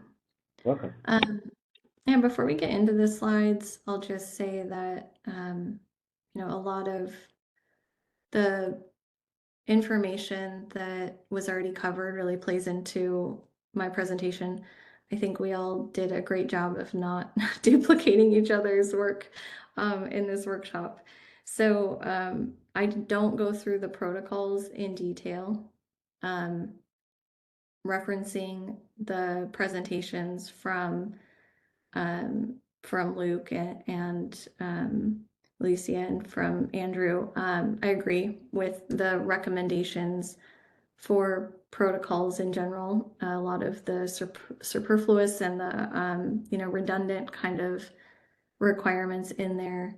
And I think we've all talked a lot about, you know, what it means to eliminate some of those. Maybe some of those we don't eliminate. Maybe there's a need for 2 types of reports, right? Those types of things. So my report or my presentation is touching more on kind of the higher level recommendations and looking specifically at the very recent decision that came out and you know, kind of tying proposals together there and what we support and some other ideas that might go along with those. So just to kind of set the stage there, you can go ahead and go to the next slide. Thanks. So the agenda for my presentation is an overview of NResponse quickly, and then talking about the objectives, which we've also done a lot of already, talking through a simplified LIP approach. I have a couple of slides that talk about incentive-based QC approach, again, based on the recent decision and that conversation there, and an approach comparison between the simplified LIP approach and the incentive-based QC approach, which, you know, both of those I'll probably gloss over a bit because we're not going that route right now. I just want to document kind of thoughts on that. and highlight a couple things there. And then I wanted to talk through additional CEC working group recommendations, again, kind of where we support the ideas that were put out there and some other ideas to augment those. So go ahead to the next slide, please. Thanks. So very quickly, NResponse is a DRP. We have a custom DERMS platform that we use to connect to customers. We started in California, have the majority of our customers in our load in California, but also have nationwide customers, a lot of national retail accounts. And so that's where we do more than demand response. We do automation, we do ADR. We have a couple of proprietary products that respond to carbon emissions and high prices in certain markets. So this is just a snapshot of NResponse. You can go to the next slide. Thanks. And I guess I'll say too that we have done, I'm actually not sure how many years that we've done a LIP filing. I joined NResponse in November 2021. And there was definitely one done in 2021. I've also had experience contributing to the LIP at PG&E, where I worked before NResponse. So I have a little bit of perspective from both the utility and the aggregator. So there's have maybe a unique perspective there of what's burdensome and what's needed. For the LIP objectives here, I just wanted to kind of start with thinking about what is the purpose. And again, we've talked a lot about already. So I'll go into this point conversation with some of these key points that the LIP was originally designed to address, and talking about uncertainty estimates and how valuable they really are. What should we use if we're going to have uncertainty estimates? How will those be used? Those types of questions that I think are key. Resource planning, is this used for resource planning? Is really compared to how it's being used? Is it useful in that way? I think we've heard that, it's not really the intent now is QC awards, which is the last piece on here. So what really are the essential components to award QC? Because these other components, not eliminating uncertainty, but eliminating potentially resource planning or other, long-term forecasting that before DR was market integrated, and they were trying to figure out what is it cost effective. That was another key component, right, in the initial LIP decision, and so those things just really aren't relevant anymore. And I think we're just seeing that as we go through that. Just a lot of these components, either aren't relevant for the key purpose of the LIP, and or again, maybe there are some key components that are really useful for utilities that aren't and are burdensome and not adding value to the DRP's conversation. So next slide, please. So with a simplified, let's make sure I talk about on my own slides here that people have touched on, and I'm also remiss in I didn't mention the table generator. Yes. Sorry to interrupt. Your audio comes through a little bit choppy at times. Maybe if you turn off your camera, it might make it a little clearer. Let's try that. Let me know. I have been having internet issues, so I'm on my phone hotspot because that seems to be more constant, but let me know if I need to call in. It sounds great now. I say continue. Great. So for a simplified LIP approach, I was just saying that one of the key things that I definitely missed pointing out here is the table generator, which was already mentioned earlier. It's just that it is a large piece of the work that goes into the LIP filing for DRPs. So some things that I want to touch on here, problems with the current LIP approach, which have also been covered, right? It's inconsistent, especially in the reporting and presentation. It's time consuming and costly, especially for DRPs. It's not aligned with the desired outcomes, resource planning, load reductions that are close to the expected values. So I also wanted to call that out because, you know, we haven't explicitly talked about it here, but in the recent decision and, you know, some of the conversations, it is clear that the resources are not performing to the expected, you know, capacity. And of course, that's a problem because CPUC is trying to plan. So looking at this from the CPUC perspective, grid perspective, right? Grid reliability, and also from the perspective of an aggregator whose resources and customers are going to change and are sometimes performing in a way that's not completely in our control. Sometimes there are extreme weather events. This year, for example, pumping customers earlier in the year had much lower load than they typically have because of the water, right? Because of the winter that we had. So those types of things, or you know, we have a lot of connected load. There's internet goes down right before an event. Well, you know, if a customer has 200 sites to go reduce AC at, that's not going to be feasible. So those types of things we want to make sure are, you know, just inherently still acknowledged and part of the conversation of how do we get the megawatts that we want to contribute to grid stability while still allowing that flexibility and understanding that customers have businesses to run, right? So the first thing that I put on my new slide that isn't on the one being presented is just the tulips. Again, I do think from the conversation we've had that what I'm hearing is IOUs have a certain set of requirements. I think they have more complexity. They have some different outcomes, different uses for the information that goes into the LIP, and using that as you know, a planning tool for the IOU itself. I think it sounds like it's very valuable, and from my experience, it's very valuable. For DRPs, again, though, the requirements I think can be much more basic and are really used to determine QC. So in that, I wanted to talk about centralizing standard reporting requirements. And I did a little color coding here just to point out. So I referenced the who made what recommendations in the decision in these bullets. But if it's in blue, this wasn't in the decision. This is just something that I'm suggesting as something to perhaps augment the other recommendations. So centralizing standard reporting requirements is one idea where, you know, today we're all using separate third-party entities to do these kind of disparate, you know, versions of the reporting requirements. And there, I think, are ways to standardize. If we're simplifying these reporting structures, maybe there is just one central repository where the data is given to a company that is then responsible for handing to CPUC what is needed.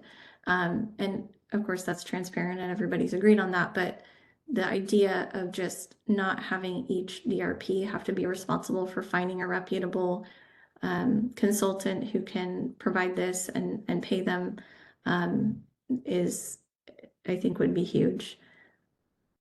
Another thing that I've added that's not on the slide is removing the requirement for the LIP presentation for DRPs. I thought that recommendation was very valuable, and it actually is a very big cost associated with the consultant that does the filing.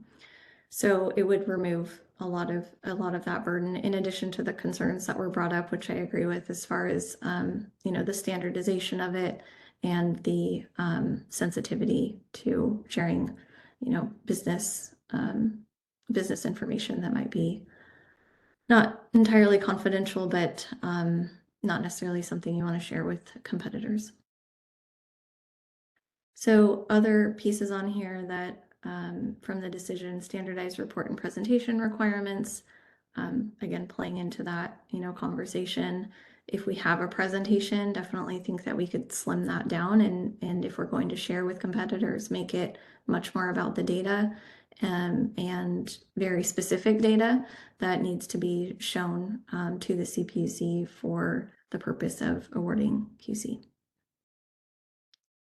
employing a central planning authority to align with resource planning. I thought this was very valuable. Again, this maybe is determinant on how this data is being used, if the CPUC is using this data for any resource planning at all.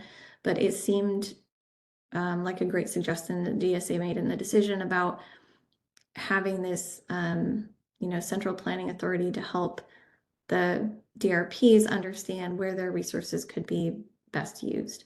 And I think that would also then show CPUC where the resources could be best used and maybe where the most value lies. So having some overlap there with understanding where the need is. The penalty structure for underperformance by CEDMEC I thought was a great suggestion.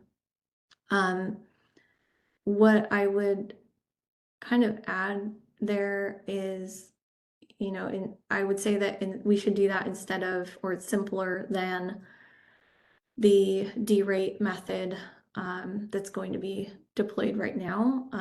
So perhaps down the road, just to simplify things, right? If there's a penalty structure, it's very clear up front what's going to happen and a very clear requirement. It also gives the proactive approach of saying, well, you have this much time to, be able to do what you said you were going to do when it comes to that month. If you don't, then there could be a penalty, right?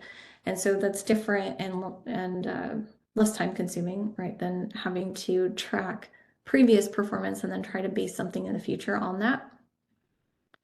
I also wanted to just note here that for enforcing it, because that was a note that came up in the decision, how to enforce any penalty structure. I think there could be some alignment with CAISO reporting and settlement requirements. That could potentially also help streamline, which plays into the next bullet point, streamline, right? Like how we have two completely different settlement reports and ex post value. They're using data, but they have to turn around and do something completely different with it. So kind of aligning a little bit more on those points. And I think there's some value in, I understand there's value in doing a different type of analysis for the load impact protocols because of the, there's extra time, there's extra, you're not just trying to turn around and pay customers, but there's also, in these uncertainty factors to look at. So I'm not suggesting like we do 10 and 10 with CAISO and we just submit the same 10 and 10 of CAISO that we would submit for this, but I'm just suggesting that there's some more alignment there so that the methodologies are not so wildly different and just again would lessen the burden of doing that work. Determining the ex-ante using hourly capability profiles from the CEC staff in the decision. They actually were proposing, right, the incentive QC, but there wasn't really any talk of what to do with the ex-ante. I know that more work would need to go into determining how the hourly capability profile would be actually calculated. But I do support that idea, and I think that would lead to more accurate projections and definitely more visibility, even for the DRP who's putting this together at the time. I feel like that would allow some insights that we don't currently have as we're just trying to put numbers together, if that makes sense. So objectives of the simplified LIP approach are aligning with the resource planning, reducing the time and cost burden for each DRP, and producing standard reports that allow for meaningful comparison and data transparency. And here, meaningful comparison, we also talked about earlier, just as far as what it would mean to compare over time. I would also point out that comparing DRP to DRP, right, can be, I'm sure, very difficult because of the differences in how the aggregator is operating, what programs they're in, what types of customers they have. So, again, as I said earlier, I would just recommend additional identifiers so that we have a very standard way of kind of communicating that. And the CPUC has a very easy way of comparing DRP to DRP over time. You could go ahead to the next slide.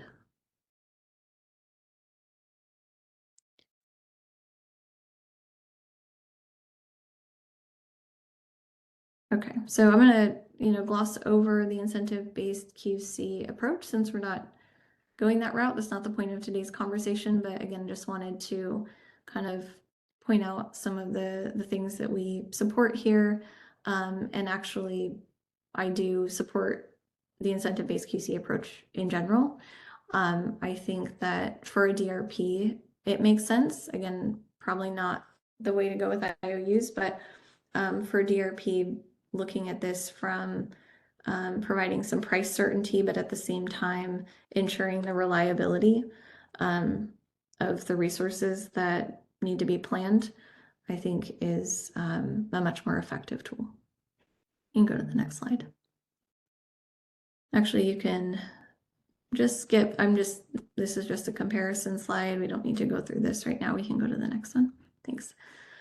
So these are other recommendations from the CEC working group that in the recent decision, I wanted to talk through reducing reporting requirements for QC determination, streamlining the QC approval criteria. One idea there is the checklist of items required.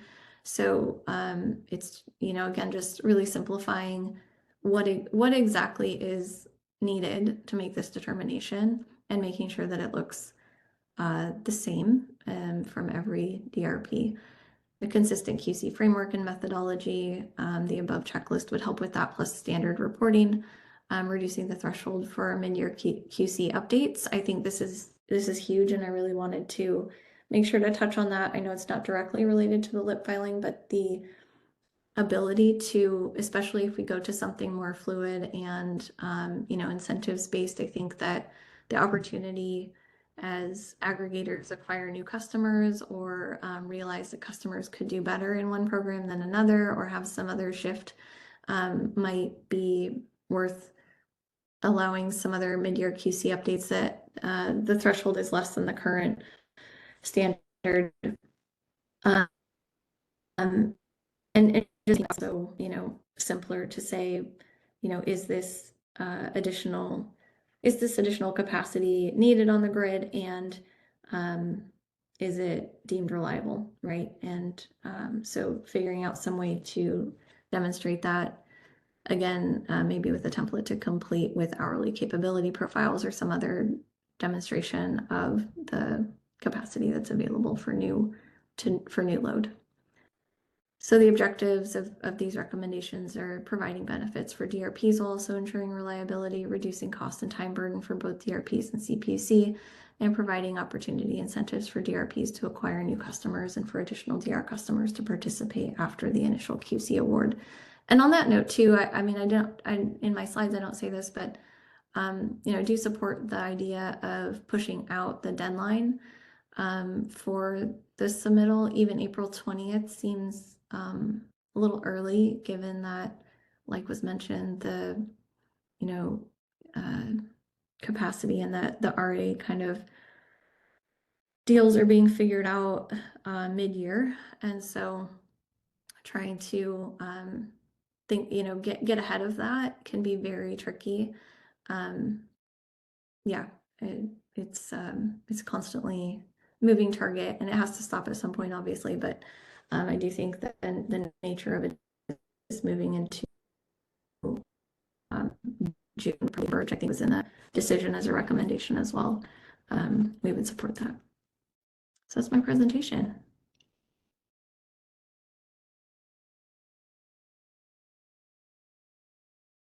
Any questions?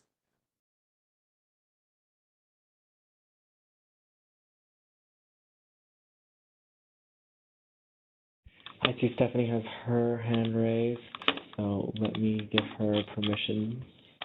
There we go. Sorry to ask so many questions on these. First, That was good. yeah, thank you, Nicolette, for the overview slide at the beginning with, considering the real purpose of the LIPs. I think that's really, really wise way to approach this. And as far as I had one comment later on, as far as using a consistent approach, I really like that idea, but just having done this, you know, depending on what the customer type is and what the load types are, it's really very, very difficult to use the same approach for, like, you know, a large industrial program that has 6 customers as a residential program that has, you know, 50,000 or 100,000 customers. You really have to approach those differently in order to get reasonable estimates for both of those. So I just want to be aware that good estimation probably will require different approaches for different load types. Thanks. Yeah, that makes sense. Yeah.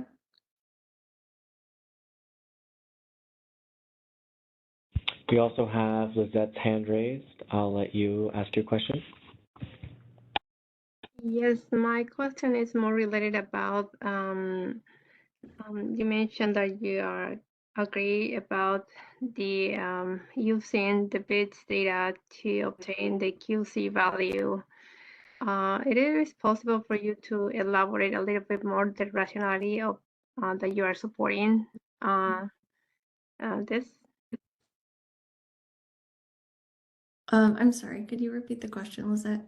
Right. My question is, one of the slides you were talking about that your company is kind of supporting the idea of using big data to establish the QC value.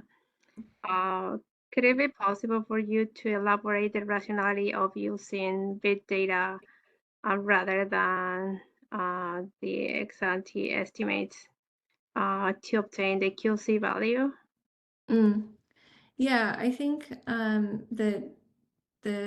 I don't specifically call it the bid data, but I was talking about the capability profiles, and I think there was in the decision discussions some mention of using the bid data for the purposes, you know, there were 2 purposes, if I remember correctly. They were to help with not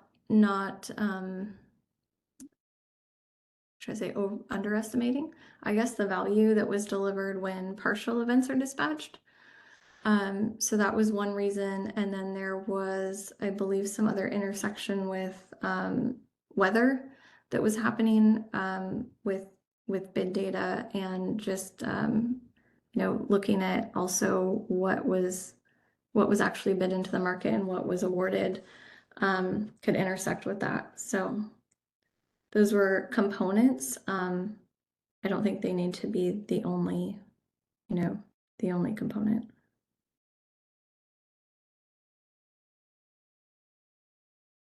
Okay, thank you. Thank you for your question, Lizette. I know we also had, we had a hand raised earlier. I think it was from Neil to ask his question, but I think he typed it in the chat. Neil's question is, could the LIP revisions that were not included in NResponse's presentation be reiterated? And I guess, Nicolette, you know, if you would like to, like Alok had advised SDG earlier, if you would like to send in a new presentation that has your updated revisions, that is what we can post on the website and send to the service list. But if you'd like to reiterate them now for Neil, that'd be appreciated if you have them on hand. Yeah, I think the main 2 were proposing that we have 2 different LIPs, one for the IOUs and one for the DRPs. And the other was removing the requirement for the LIP presentation for DRPs due to the, you know, burden and concern that we had talked about earlier. Don't think I had added anything else there. Yeah. Thank you. Passing it over to Alok.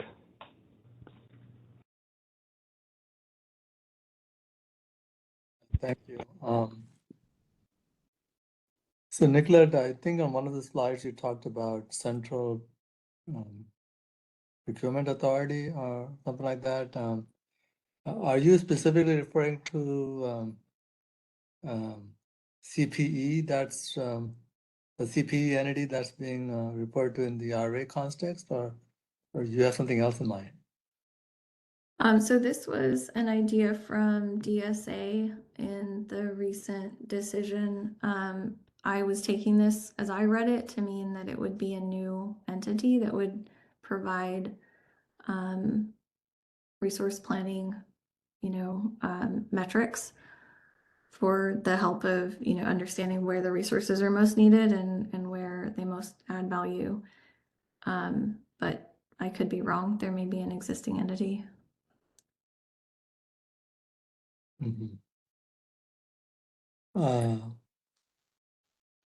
I mean, in terms of where the resources are most needed, can you just speak a little bit more about that? I mean, DI is first in the loading order, right? So if DI are available in any particular area, we're interested in getting that, right? As long as it's cost effective. Yeah, I guess I was thinking there might be some more nuance of like, are there certain resource constraints that really need more resources here, or is there a specific even kind of need like 4 hours, as opposed to a program that might just dispatch 1 or 2 hours, those types of needs that are more nuanced. But, again, coming back to the discussion that we've been having today, based on everything that Andrew shared and other folks have shared, I don't know that this report is even being used for resource planning, right? So it may not be as useful as I was originally thinking when I put my slides together. I see. I was trying to align with the goals of the LIP, but yeah, the idea there was just to like, if the DRPs understood, if there's some nuance to where resources are needed, that maybe we could try to align with that in upcoming seasons. So. Right. I guess a different question. Hello, sorry. Before moving on, to address Nicolette's point about the usefulness of LIPs outside of RAQC determinations, Amy Wong at SDE's point, and then Lizette from SDG&E's presentation with the TTM, which is the time something matrix. Time temperature matrix. Yeah. Apparently those, we did confirm that those are used by the CAISO in their T&D planning. So that is another space where this data is ultimately used. I'll pass it back to you, Alok. Okay. I wanted to follow up on the discussion around competitive information again, and wondering if you can get into some more details as to what type of information you would be, that you would consider confidential and not be comfortable about sharing it with other providers. And I guess I want to draw an analogy. There's the rest of the procurement world outside DR. There's a certain expectation if resources are being contracted with utilities who are doing it on behalf of ratepayers, there's a certain amount of disclosure required around those resources, whether that's a storage power plant, solar, wind, the various details that get public. The most sensitive information is, of course, pricing. That I think everybody agrees is confidential. So I guess, I know with DR it's hard to draw a direct comparison, but in the context of there needs to be some disclosure that's analogous to the rest of the procurement world. Could you elaborate on what information about DR resources you think should be confidential that's not disclosed in other areas? Yeah, so I get what you're saying, and I understand that it makes sense to me that there would be some disclosure there. I think the struggle is that we're meeting with direct competitors to share how we're doing and what we're doing. And, again, I think that the way that the presentations are structured could be just much more defined and limited to what is the information that is needed to make that analogous to other procurement providers. I mean, just as an example, though, as a business, if I'm in a presentation and OhmConnect is there, CPower is there, our other competitors are there, and we're all talking about how we've done, and this is directly playing into whether we get QC awarded next year. And we're also talking about what we expect to do next year and talking about, the business that we're going after basically, and the customer mix that we're seeing and what's happening with our customers. There's just a lot of information that's being shared that's really more about how we do business than about the data, right? And about like the reliability of the megawatts that we're providing. And so that would be my recommendation, is just, and it would be regardless, even if I said I don't care about how much data we share. My recommendation in general is just going through this process is seeing the wide variety of reporting and presenting that happens.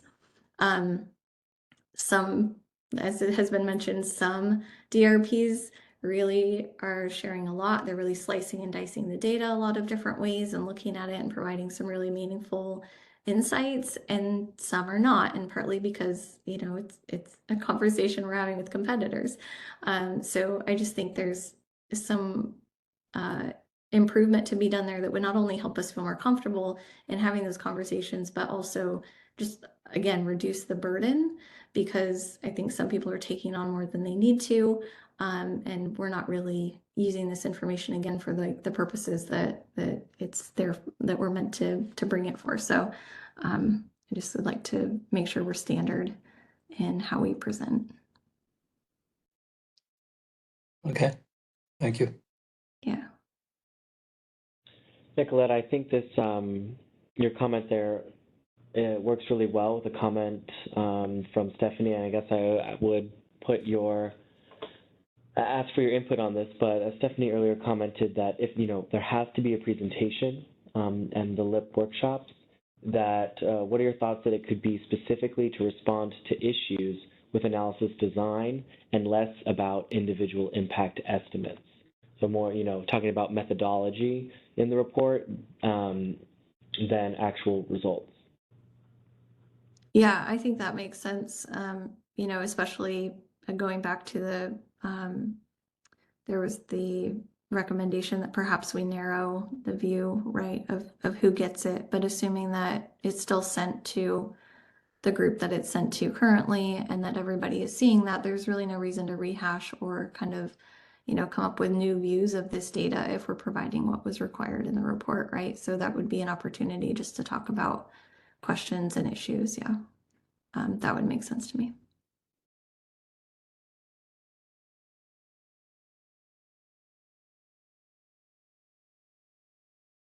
Are there any other questions or hands raised to ask Nicolette at Response before we go to open discussion / Q&A?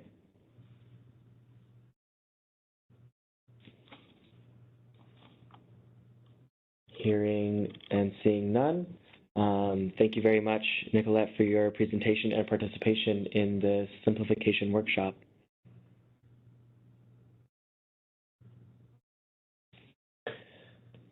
Now we're going to move on to kind of open discussion and Q&A to any of the presenters or to Energy Division or other staff that we have on the call today. I would like to start out by saying it is staff's desire to not let the load impact protocols become a barrier to entry to any demand response providers, or to become a hindrance for continued participation in getting RAQC, and that I appreciate all of you, agency, IOU staff, and third-party stakeholders for continuing to work with us year after year on this process. And we do recognize that it is complicated, and we hope that from these discussions that we can come up with a proposal that will simplify and make sure that we can keep getting the reliability aspect that we need through the load impact protocols process, and then also to make sure that we can keep having this continued growth in the DR market. I see Luke has the first hand raised, so I'll pass it to you. Thank you, Andrew. Stephanie's question was a little bit similar to mine, but basically, I was wondering if you all could just give us some thoughts on next steps, how this process is going to play out, and specifically, I guess, what's going to happen at the next session, or if there will be one. So I will say that, you know, as far as this LIP simplification workshop, there isn't necessarily a follow-up that is prescribed at all in decision language.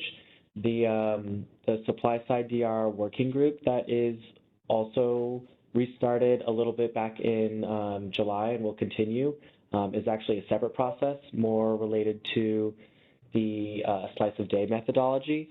But, you know, since staff is taking on this project specifically to kind of make this whole process better for, you know, stakeholders, both third party and IOU, I guess I would almost turn the question back on you and ask, you know, what kind of timeline / results are you looking for? The only thing I'll say before passing it back to you is, you know, the decision does say that staff should develop a proposal for simplification, so that is something that staff will be working on as a result of this workshop.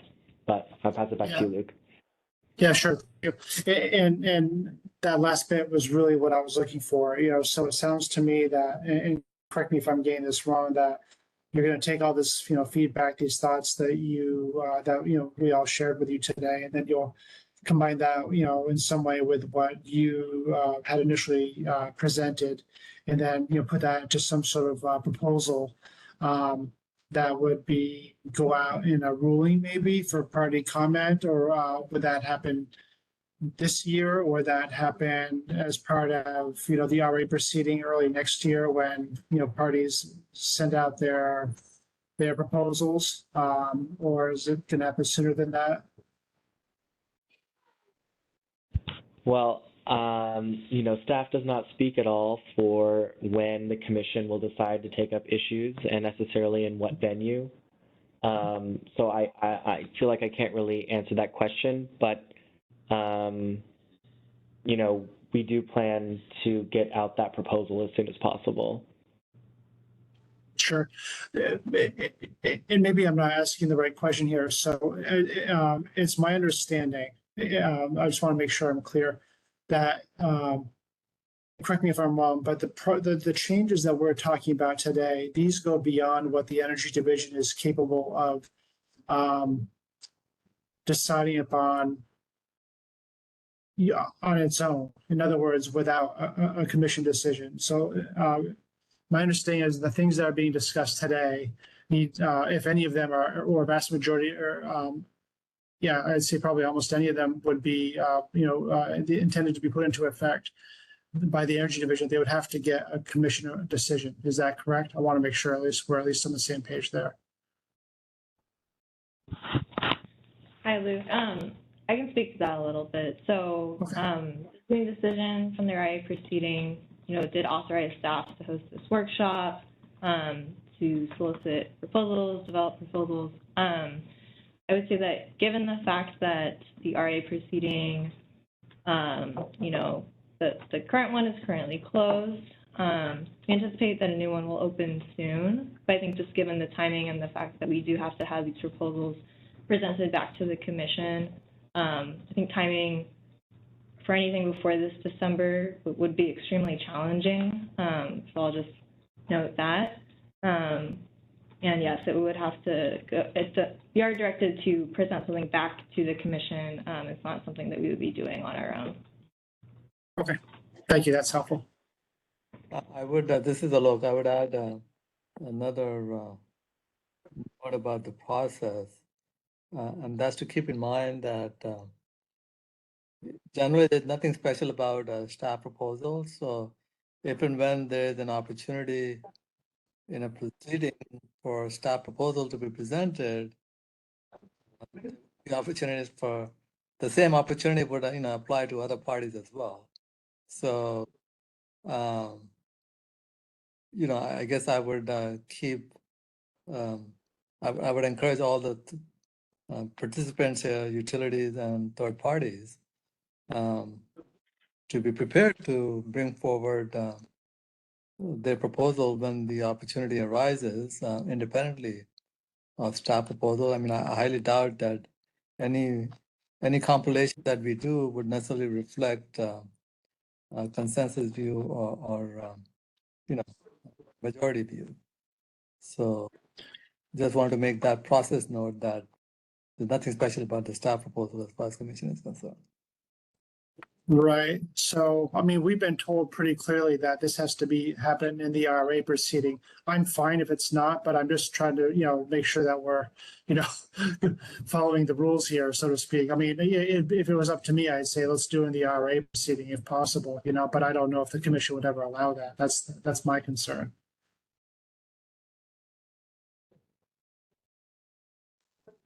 Yeah, I'm not asking you to, show your cards or look or anything like that, but that's just, one concern that we have. But, if the Energy Division, for instance, put forth their proposal in a non-RA proceeding, then, presumably that would mean that the commission was, had no problem with moving that type of issue outside of the RA proceeding.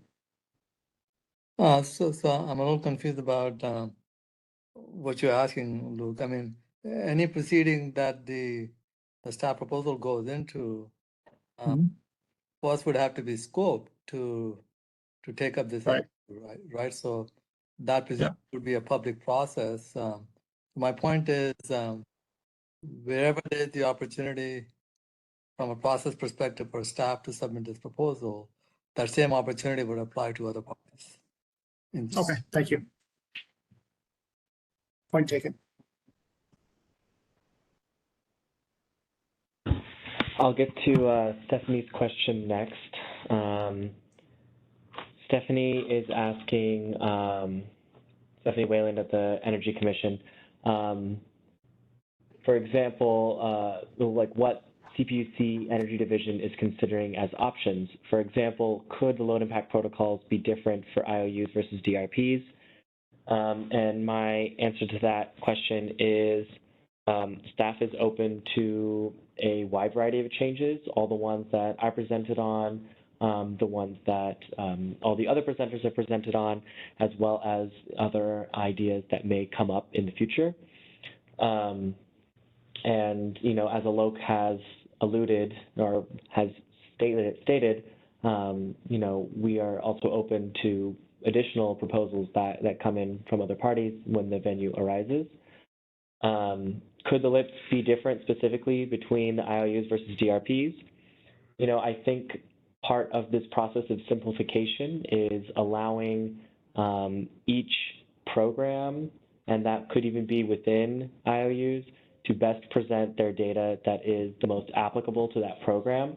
And so getting a little bit more flexibility in how it's presented and why and those kinds of things could be a part of that simplification process.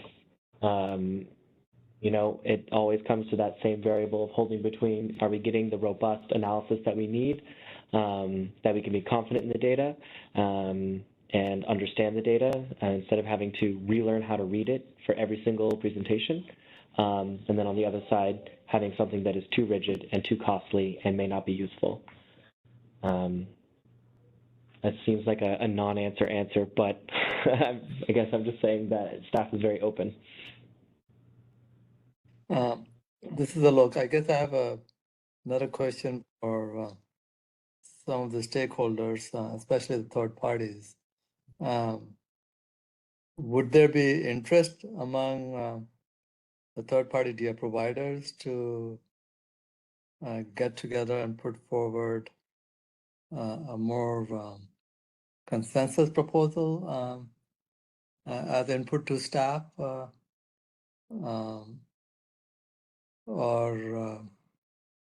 yeah, I guess that's the question.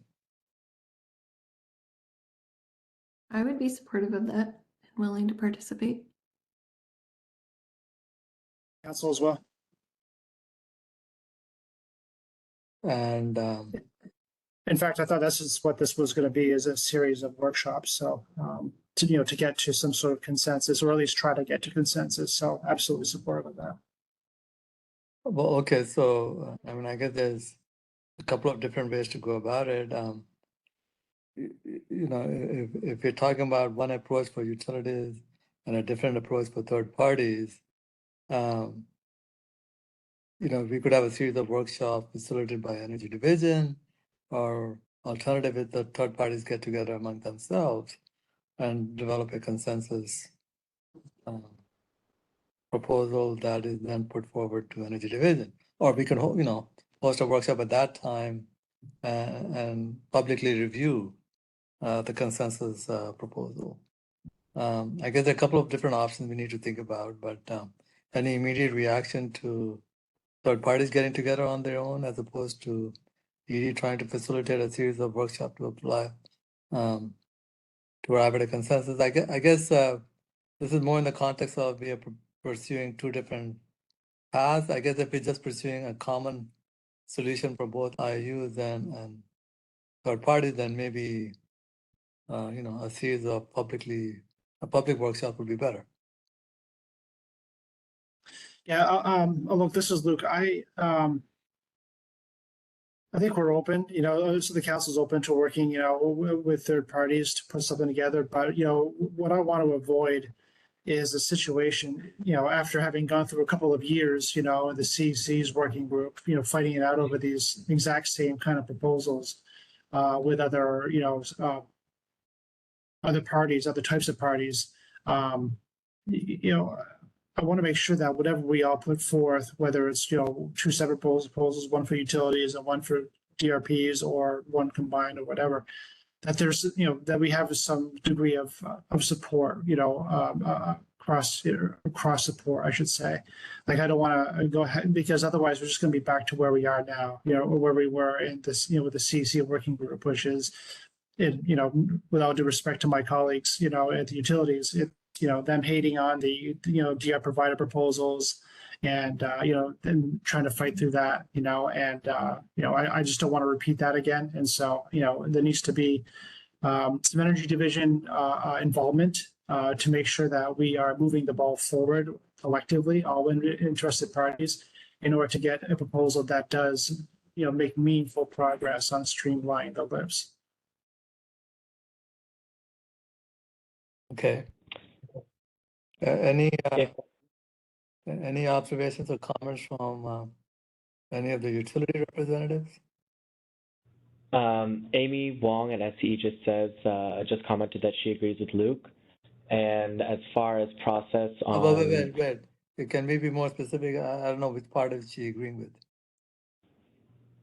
Amy, can you elaborate? Is she able to unmute herself? All of it, of course. Just kidding, Amy.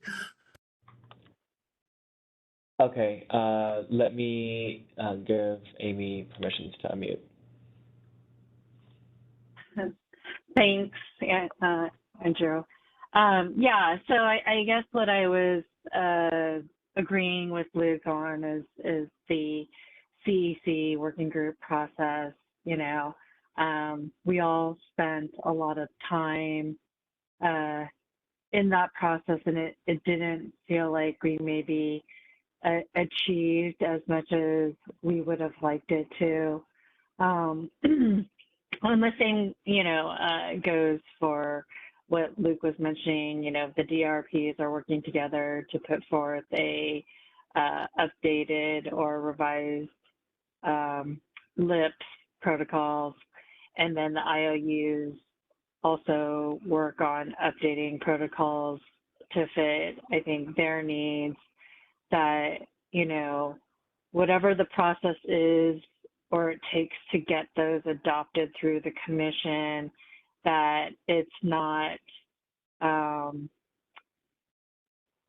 sorry, this isn't a very probably technical term, but it gets poo-pooed on by, various parties, and then, we're back to square one. So I think, it would be really helpful, and I look to Energy Division staff to really help move that ball forward, and getting to somewhere where we can agree. But maybe the LIPS simplification process is less contentious than the previous working group. I would like to hope so, but I know there's a lot of technical aspects that I'm not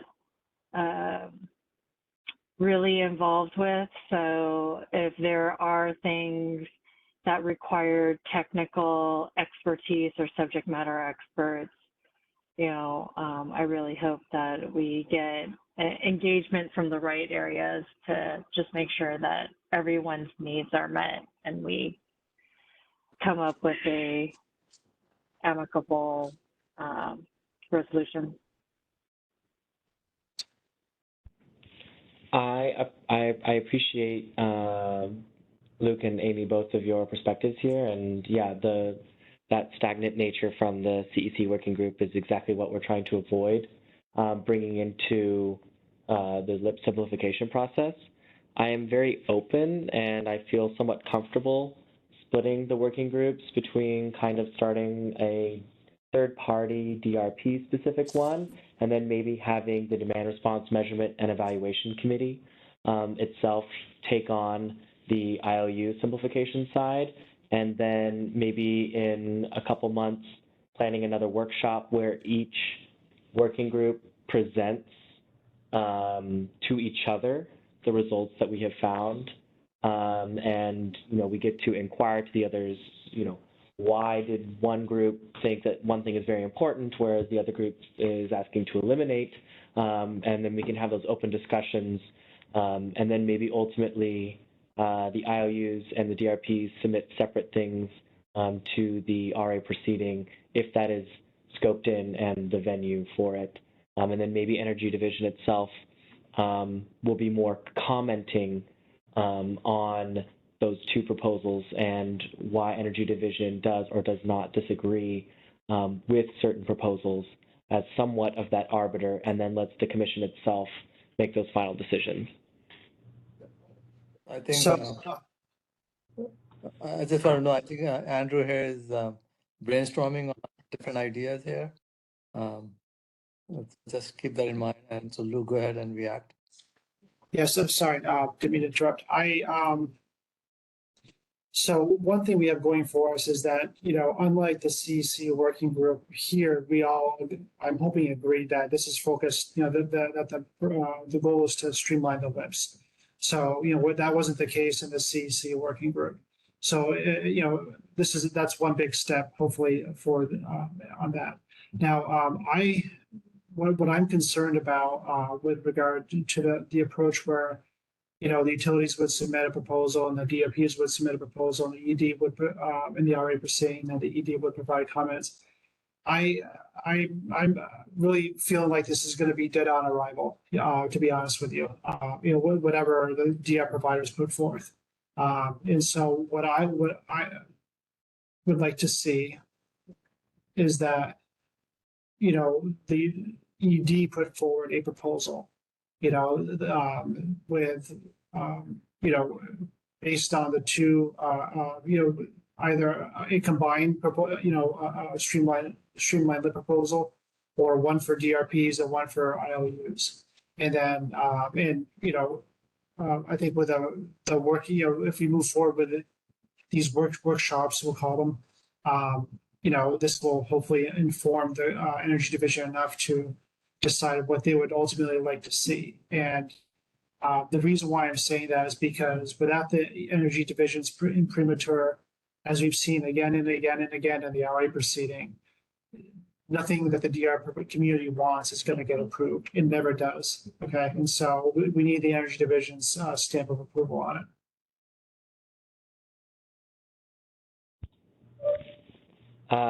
Okay, I understand. I see. Yeah, you have something to say, Luke? No, I was just gonna ask for other inputs in reaction to Luke's comment. I see that Stephen Costello's hand has been up for a while, and I'm wondering if it's on this topic. So I'm gonna pass unmute permissions over to him. This is Stephen Costello from Public Advocate's Office. Can you hear me? Yeah. Okay. It's not on this topic. I can hold till later if you want to keep talking about this. Yeah, appreciate that. Yeah, let's finish this discussion before we move on. Amy, do you or maybe Lizette have reactions to Luke's comment about specifically wanting Energy Division itself to be not necessarily required the only party to propose, but Energy Division being the main proposal conduit or venue at which this process ends? Yeah, thanks, Andrew. Amy Wong from SCE. I definitely think there are various approaches. The one that Luke had just mentioned, and then the one that you did.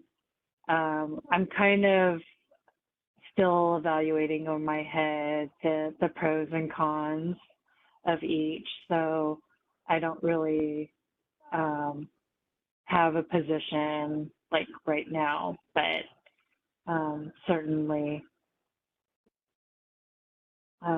if I could get back, meet internally, and then SCE can get back to you on a preferred approach, if that's okay.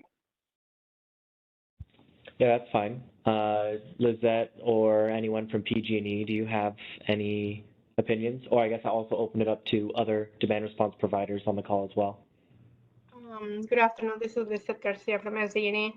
Yeah, I think in the same path that Amy, I think we will need a couple of days to discuss internally, and then we can get back to you.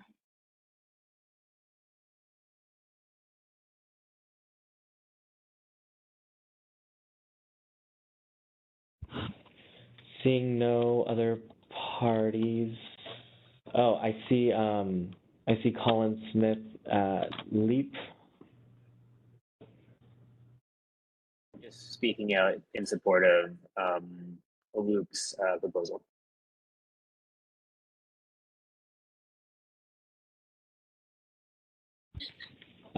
Thank you for that, Colin. I also see Stephanie, so feel free to unmute.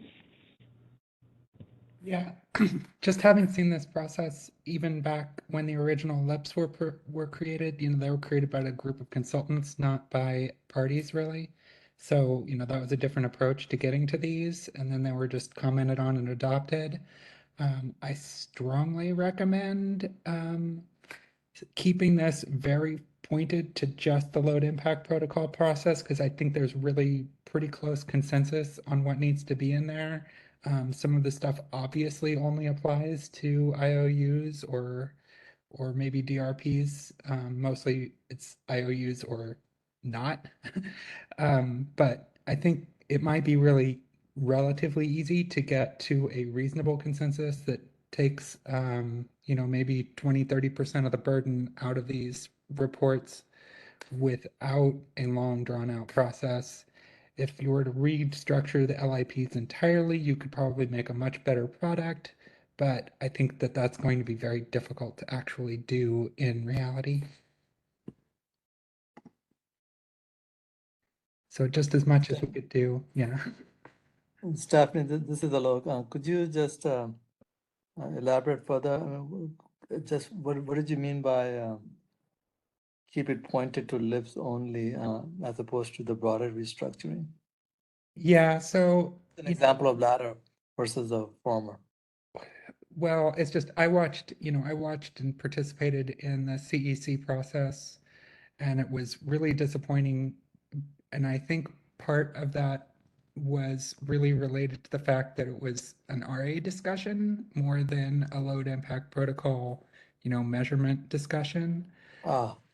And since the RA, this RA discussion is now split off at the PUC, that makes this way easier. And I know I totally see where Luke's coming from as far as like not getting listened to, but I think this is a place where there is already pretty close to consensus on, just looking at the things today from the utilities and from the DRPs, the third parties, things aren't that far apart. So, just making this simpler might be a really easy thing to do. I don't know how hard it's going to be to get through the commission, but it would be really good to see just that direct approach taken. I see. Thank you for clarifying that.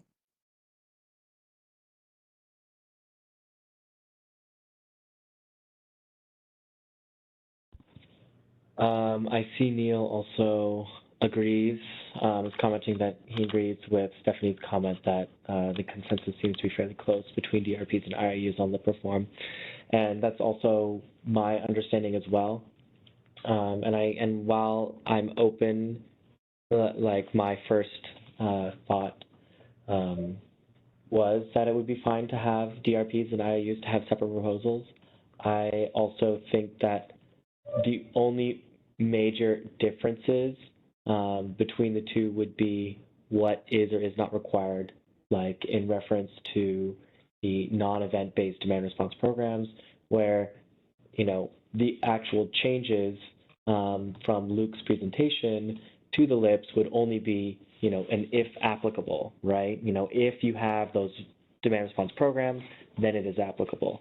And not so much that now we have two separate LIP processes or requirements, more just, aligning them with current commission decisions so that we have the exact data, what we need, and then no more than that.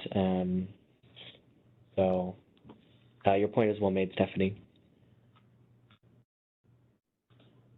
I think now it may be time to go on to Stephen's question, if you would like to raise your hand again.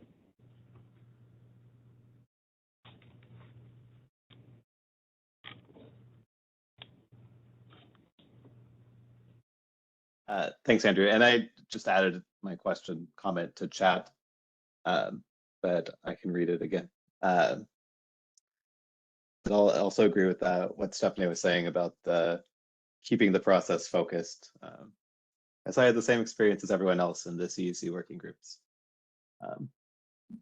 But first comment is, I guess I was hoping or wondering if DRPs can provide at some point like specific examples of data that they consider confidential, perhaps with like examples from past filings, because it's hard to conceptualize exactly what everyone's talking about with general examples.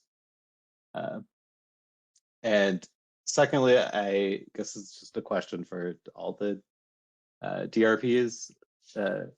If there's like an issue with providing the evaluation plans, because it seems to me that those are focused on methods and improving that.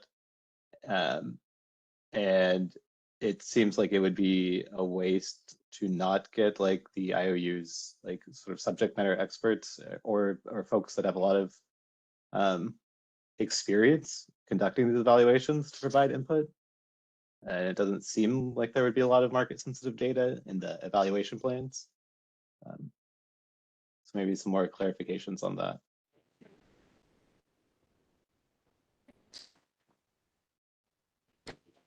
This is Luke. I'm wondering if it'd be helpful to hear from the energy division to know to what extent they listen to what the utilities say in their in their feedback and their draft evaluation plans. Because I mean, Stephen, I'm thinking of a scenario where a DRP circulates their draft evaluation plan, the utilities provide feedback on it, and maybe the DRP uses the feedback or doesn't. Are they penalized by the energy division if they don't? And I'd be interested to hear from the any DRPs, do they actually listen to that feedback? Do they use it at all, or does it matter?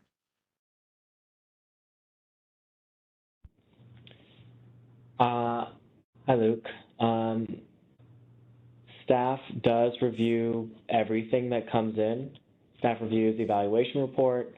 Staff reviews the comments. Staff reviews the replies to the comments. Comments that are made on the evaluation plans, in Protocol 27 do require whichever filing entity, whether it be an IOU or DRP, since the IOUs do also comment on each other's filings, I believe as well, to respond to those comments. And if any entity that comments, which could be a DRP and also could be Energy Division, if any entity comments and questions methods and the filer declines to comment or ignores, then that is questioned further by Energy Division or by Energy Division staff at the LIP workshops, as well as in review. So, when those questions are finally answered, and if those concerns were taken into consideration by the filer, then no, there is no punishment or anything related to there being comments on it. But if there are comments that are valid about a methodology in the evaluation plan, and the filer then ignores those entirely and refuses to consider those either variables or other process-related points, then yes, it does raise real questions about the validity of the report, and with more uncertainty there, it does, we do have, staff does have to consider, how reliable that report is when it does not consider, whatever was brought up in comments. So let me respond to that if I could, please. First of all, you're assuming with respect to my utility colleagues, you're assuming that the motivations of the utilities is altruistic in providing that feedback. That's one. And then two, it sounds to me that you're assuming that the GI provider's consultant is less capable than the utilities providing that feedback. I mean, shouldn't it be the right of the DI provider and the DI provider's consultant to say, okay, I'm seeing the feedback provided by the utilities. I agree with it or I do not, and we will conduct ourselves, accordingly in our evaluation. But to presume that the utilities, and again, all due respect to them, represent the standard that everybody else has to conform to, I strongly disagree with. I think Andrew was describing the protocol as we understand it right now. I guess, Luke, you're suggesting that protocol be modified. Well, what I'm trying to do is get to the bottom of Stephen's question. And he was asking about, why is it necessary to not make public the evaluation plan? And so what I'm trying to find out is, what happens if, well, you've heard what I said. Yeah. But when Andrew responded, to my question about, well, it sounds to me that the utilities are, or that the Energy Division does hold the utilities as the standard bearers for what constitutes the best practices for the load impact evaluations. And I just don't know if that's appropriate. Luke, let's clarify that. I don't think Andrew put IUs on any particular status. He was saying any party commenting generally. So whether that's Cal Advocates or CEC or anybody who comments, I think Andrew was saying staff would look at the question raised and how the filer addressed it. I don't think he was saying that any special weight would be given to by comments by utilities. Is that right, Andrew? Yeah, thanks for that, Alok. And every single year, Public Advocate's Office has commented, and we have considered those comments. And Luke, to your point, you know, there is no actual protocol requiring there be a third, like an external evaluator. And so not all filers have always used an external evaluator when submitting their load impact protocol reports. And, you know, that doesn't make them any better or worse on face value to necessarily do those reports in-house.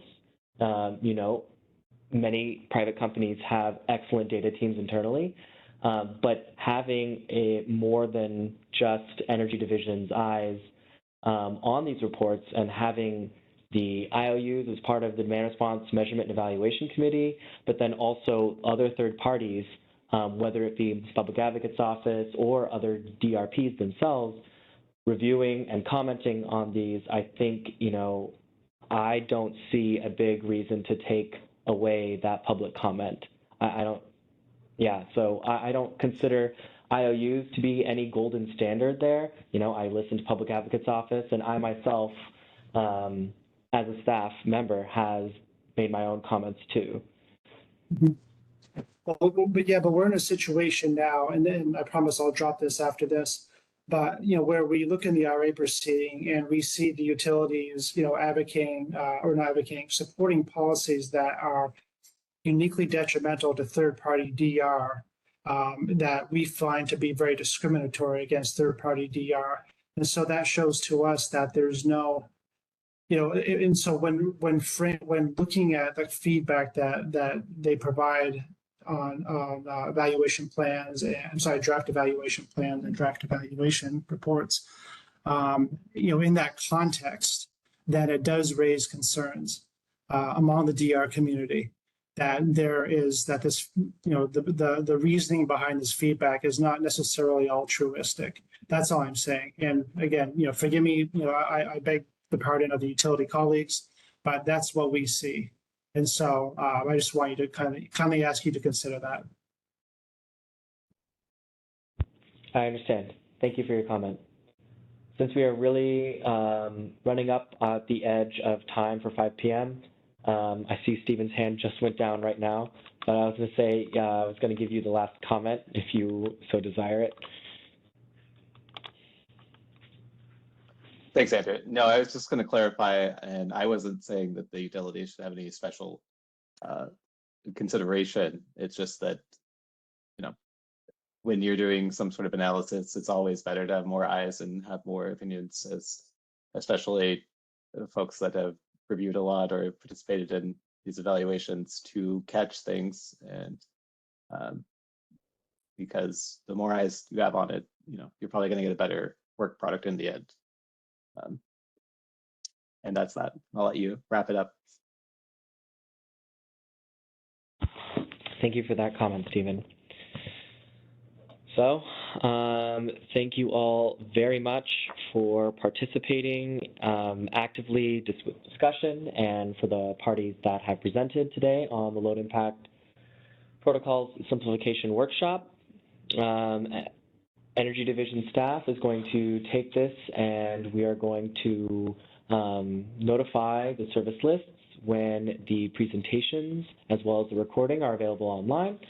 And then we will also let those same service lists know about the next steps in the process. Obviously, process itself was one of the things that was brought up, so we will go back and review that. Staff will go back and review that. So thanks again very much, and have a great day. Thank you. Thank you so much. Thank you. Thank you all.